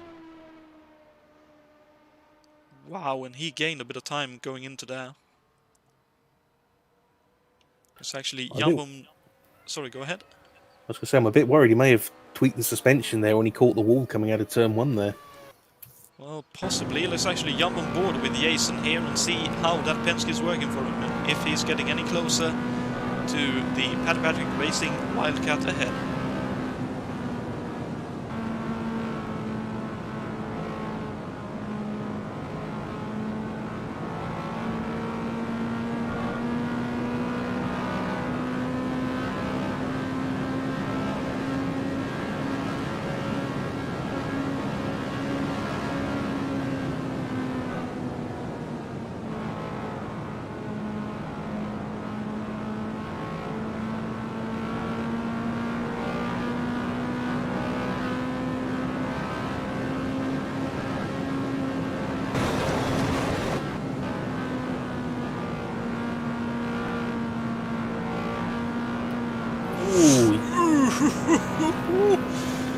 Ride 'em, cowboy. Ooh, that was not a pleasant sound. No, indeed. On the entry, possibly put him a little bit off, and then riding it right up to the wall on the exit, sideways all the way. I know Jason likes a loose car, but that, I think, was a bit too much even for him. But this is definitely the sprint for the win that we have been waiting for. He is definitely closing in, and he will have time to try and go for the move. The question is, will he be able to go for it, and how will the cars last? 15 laps to go. This may be the point where he's just looked at it and seen, okay, there's only 5 cars left. It's win or bust. Let's go for this. Try and take that win. Very possible, and I mean, a win here will mean he gets a quite clear lead in the championship as well. Whoa. Looked like from that camera angle it was running it quite high on the exit. 2.5 seconds behind Yakes, and closing.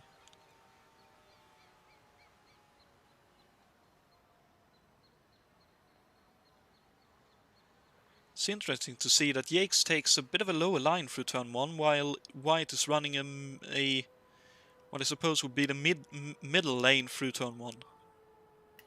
Yeah, it's quite steeply banked turn 1 compared to the rest of the track, so it's it's the only corner on this track really where I feel there's more than one quick line through it. I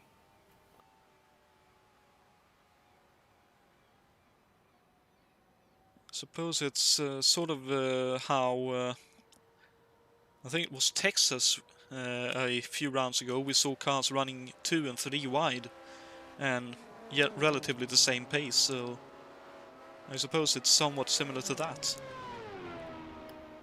Ooh, a bit lower this time though. You can see he's visibly closing that gap now to Jake's. Yep, 13 laps to go. And the race is definitely on. And I believe he's now within slipstream range as well. So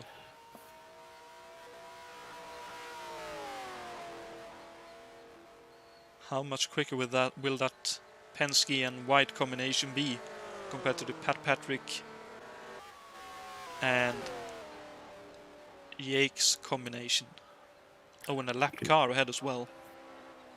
You can just visibly see in the body language of that Penske, he's leaning right on it. asking for everything it can give, and probably just a little bit more sometimes as well. Very much so.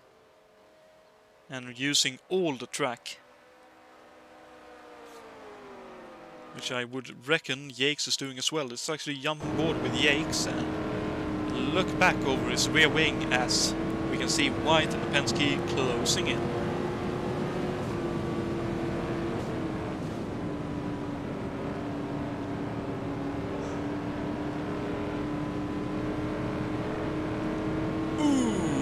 White hit the wall coming out of 3 there.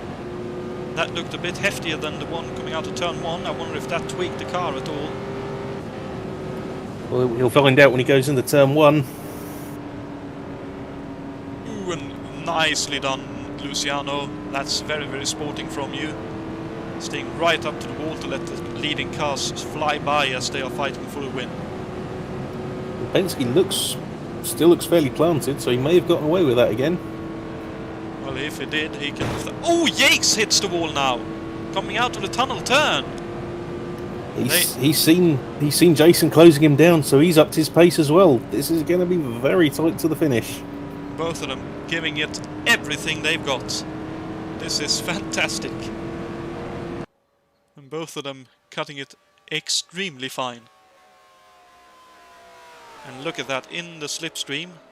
I believe next time by, if Jason can get just a little bit closer still, he will draft up to the rear wing, and then the fight will be on with 10 odd laps to go.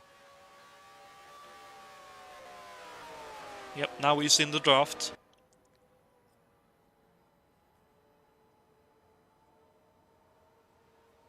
I suppose it's also a question of how well will that Penske run in the dirt yard behind Yakes. I don't think Jason has been in traffic for quite a while in terms of battling for position.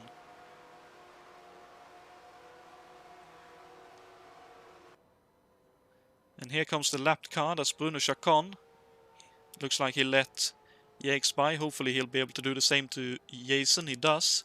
Nicely done. Good spatial awareness from both Rocha a couple of laps ago and Chacon right now.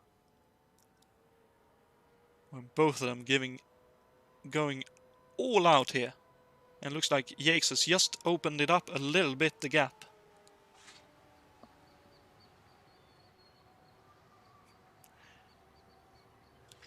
And here comes my little furry friend into the room.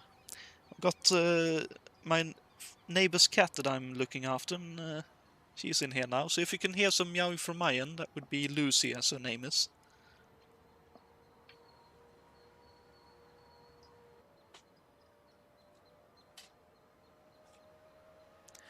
As looks like Yakes is definitely giving it a bit more now. I wonder if he was holding back a little bit on fuel and now really going for it.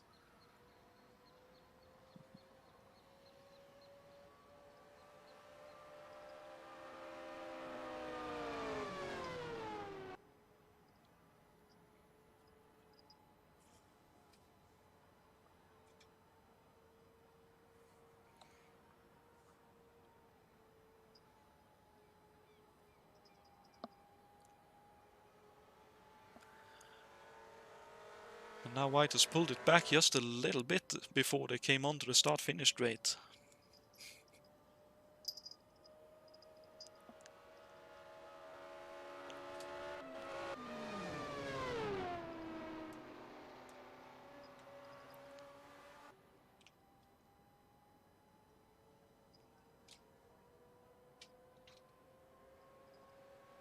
And I wonder if Jason has anything more to give. That is definitely looking like it's sort of everything he had to try and close into Yakes, but Yakes is now pulled away. It could well be.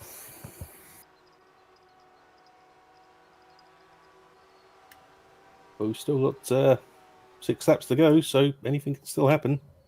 Quite so. Tiny mistake and everything can change.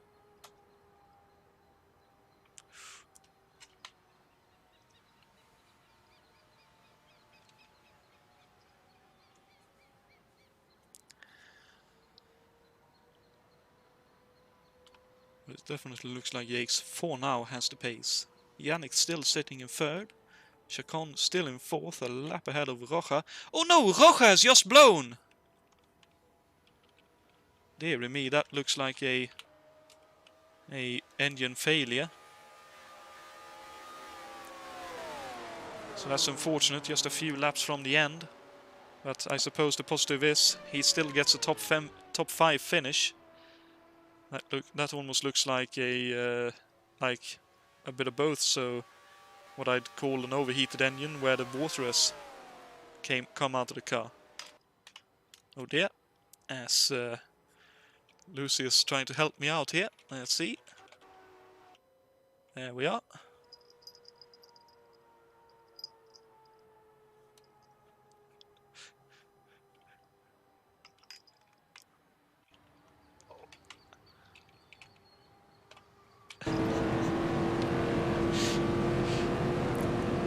Is that Lucy the cat on the cameras there, Jonathan? Yep, it is. So, we're building up a whole broadcast team here. Quite so.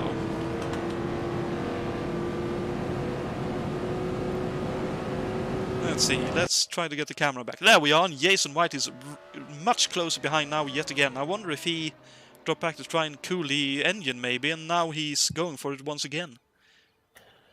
Possibly. He did say before the race, I believe in the forums somewhere, that he was struggling with temperatures. Well, I think both of them are. 4 laps to go, 3.5 laps to go, and they are both trying very hard indeed. Let's jump back on board with Yates and look back at White and see if he can close in on this lap and get closer towards turn 1 and maybe have a move in the next couple of laps.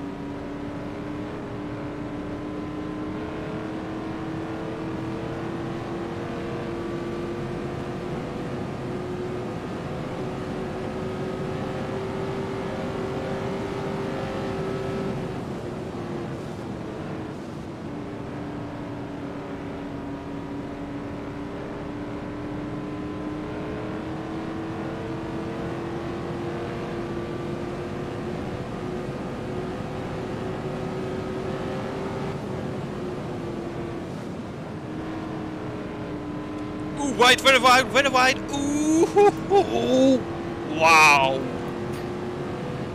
Oh, that was very well held. Wow, that was a ride and a half. Let's jump aboard in his cockpit and watch it from his point of view. Whoa.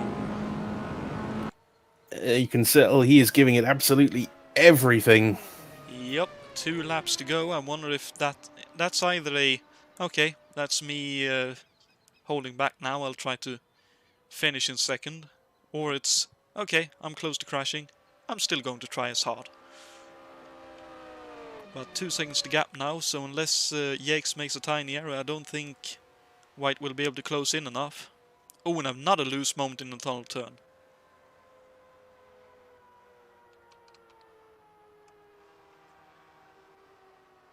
But it did close in a lot by the looks of things from the tunnel turn through turn 3.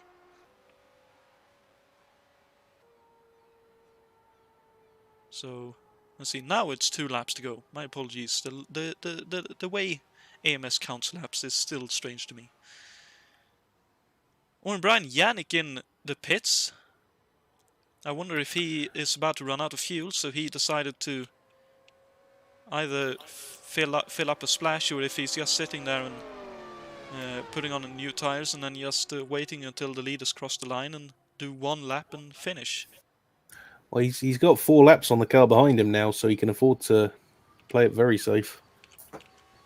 Yeah, I suppose so. That seems a little bit strange, but I see 1.3 seconds now to fight for the lead. 1 more lap to go.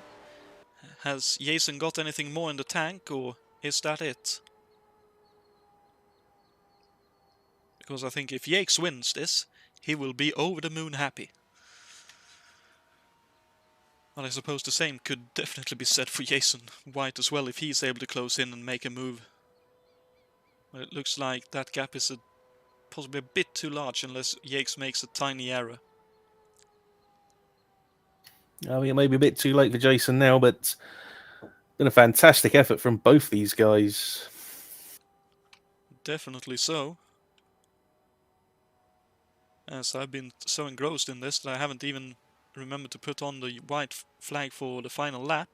But oh, it might not be over yet. Look at this. Wow, that is so close, but the finish is in sight, and David Yates just about holds on to win the Schaefer 500 ahead of Jason White, who just about didn't quite get there, finishing second.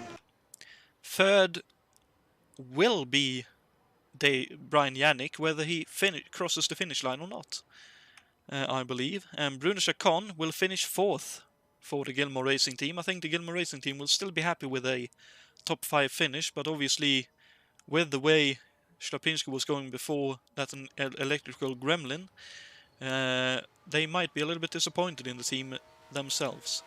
Luciano Rojo will be classified 5th, with Fitch in 6th, Hackman 7th, Grems in 8th, Drexler 9th, Bouchard in 10th, Wattman 11th, Shlapinski 12th, Watering 13th, Whited 14th, Saber 15th, Fredriksson 16th, Angel May 17th, Olsen 18th, Santo 19th, Michiels 20th, Equino 21st, Alberto Ibanez 22nd, Greg Dallacella 23rd, Marazzi 24th, Wilkes 25th, Gilardini 26th, and Ray Riddle 27th, with David Yates finishing off the race with a few donuts, as you do. And showing that he is quite proficient at those donuts, I have to say.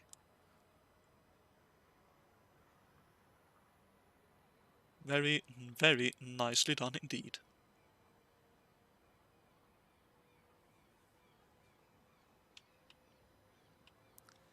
And with that, we'll take a quick commercial break to see if any of our drivers will be wanting to talk with us, and also, obviously, OS Bruno Chacon just about made it to the finish. He blew the engine in the pits there. We'll also look at a trivia question, so driver interviews and a trivia question after these very important messages.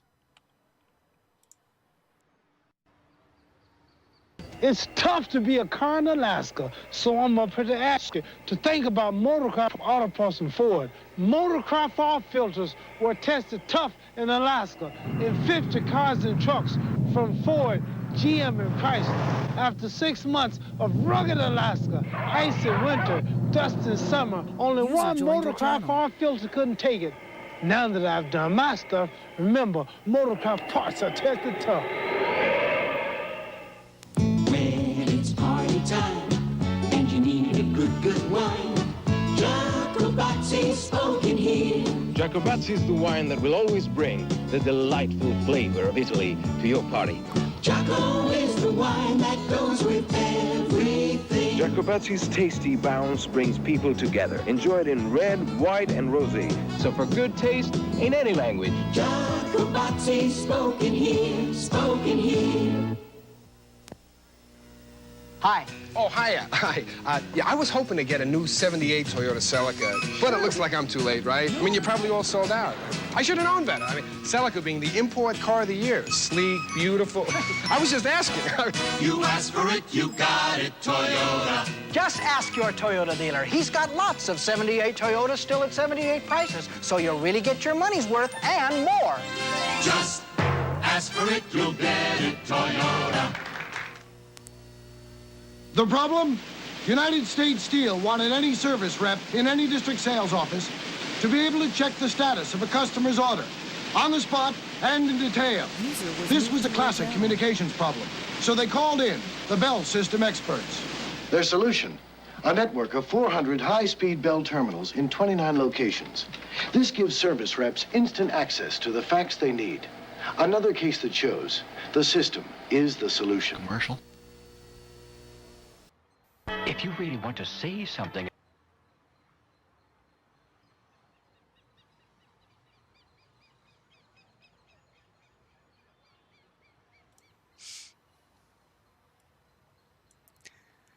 And we are back here at the Pocono International Raceway with the trivia question and then one or two driver interviews, hopefully, after this fantastic Schaefer 500.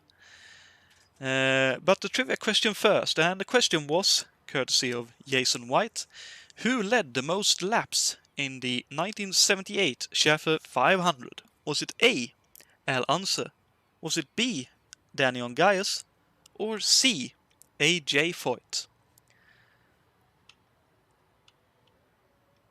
And I believe, Dave, you said that you thought it was B? Danny I did. Ongaias? I did. Let's see, we have a guess for A from Daniel May, I believe. Barry Lynn also guessed A earlier, so Sayush goes for C, A.J. Foyt. And the correct answer is A, Al Unser, who led 65 laps of that Schaefer 500 in 1978. So congratulations, Alien May.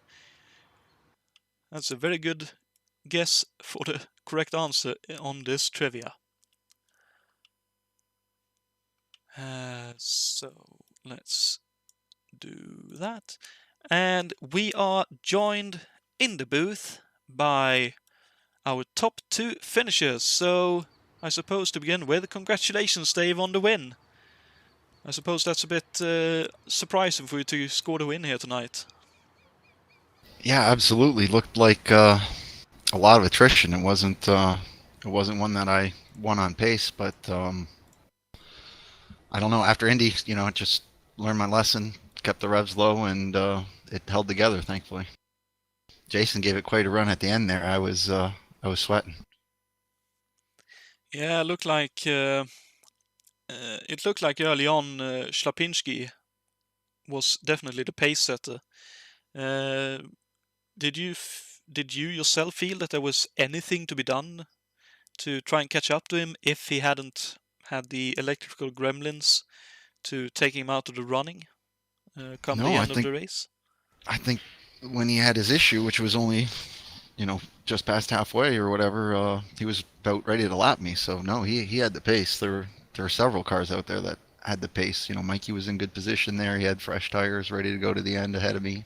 Mm-hmm. And I'm sure other guys too. I know Hackman was fast, and everybody. There were guys that were quick, but just didn't make it. Similar, to Indy hit these 500s or endurance races. They're not sprints. That's certainly true. And you quickly nudged on the last stint battle. That must have gotten your heart rate up quite a bit to try and stay ahead and work the car as hard as you dared to try and stay ahead.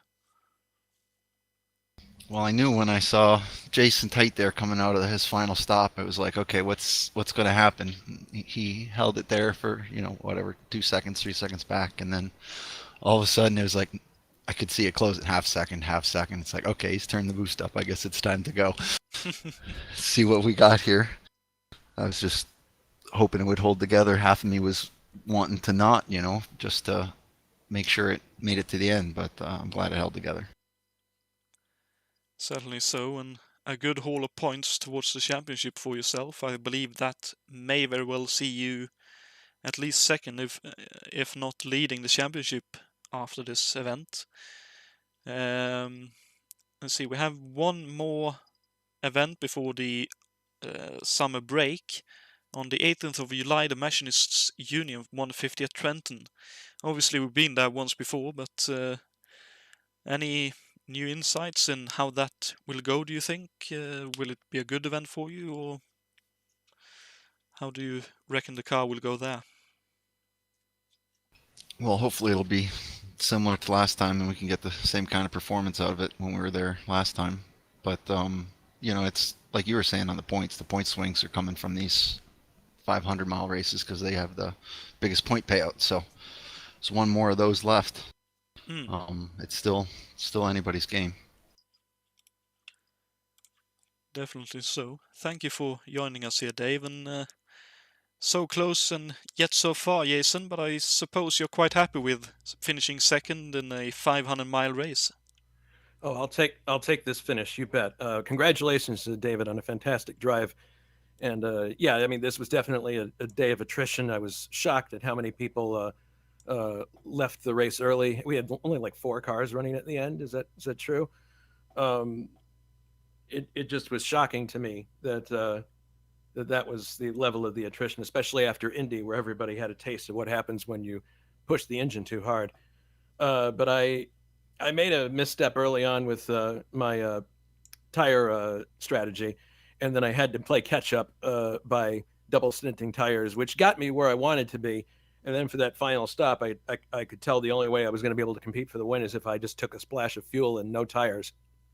And I was trying to be very careful not to break the engine coming out because I knew it had been through a lot, and I'm just creeping out of the pits, and here comes David.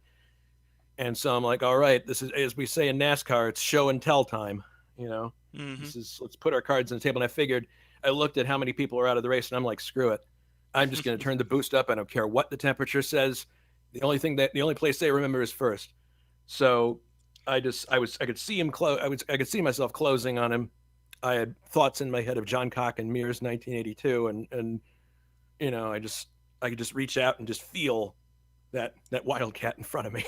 just like Mears in '82, and in the end, the tires just were too shot. I had the car sideways so many times, and I was trying so hard to close up, and I just couldn't do it. In the end, the tires just, what put me where I was in the end was because I didn't take the tires, and I just didn't have the grip I needed to close. So, but a thrilling finish and a great points haul for the championship.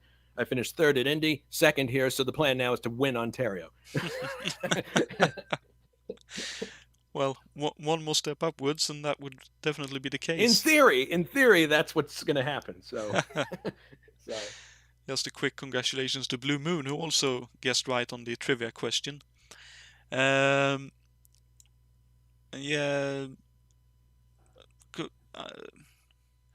Looking at the next event, Trenton. I know that Penske last time wasn't overly happy with that particular track, the chassis especially, but any new ideas you're bringing with you from the previous events that might help you there?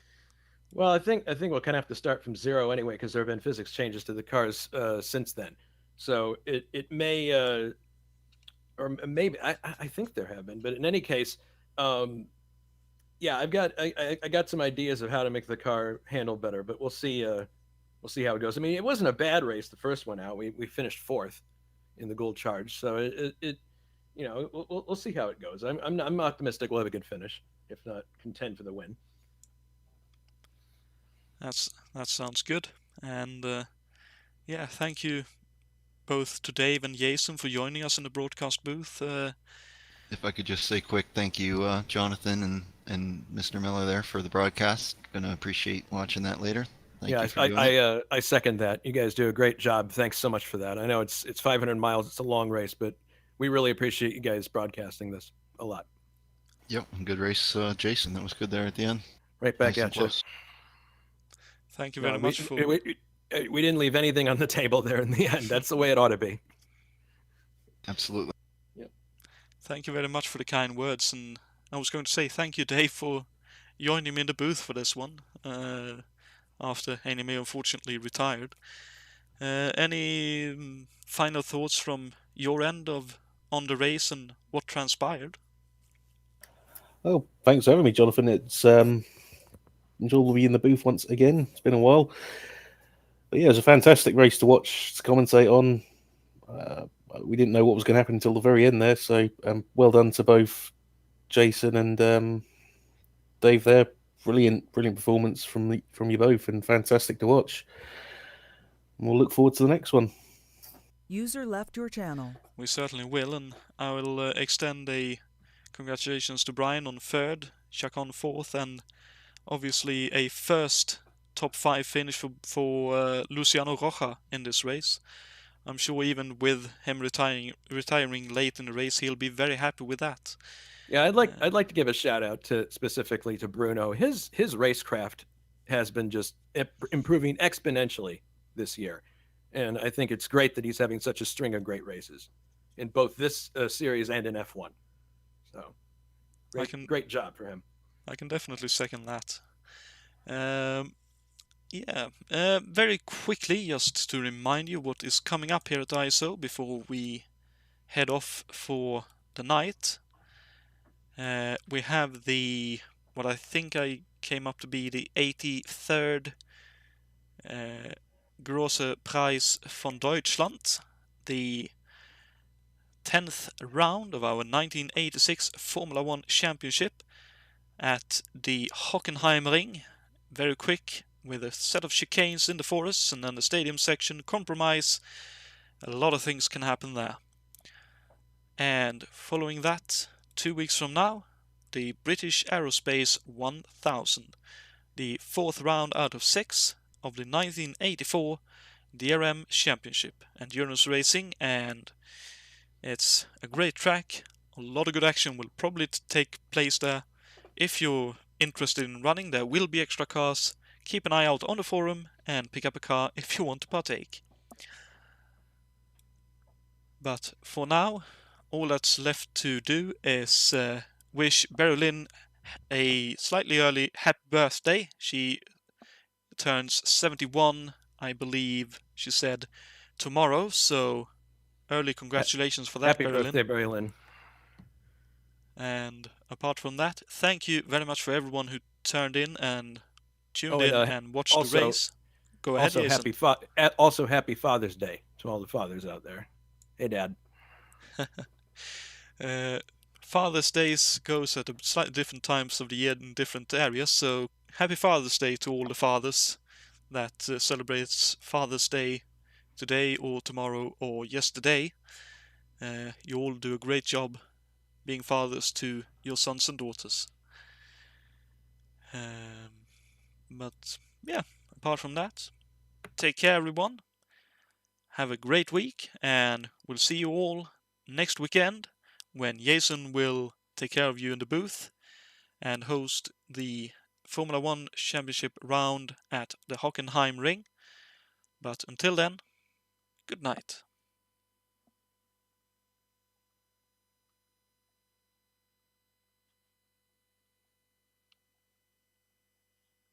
User left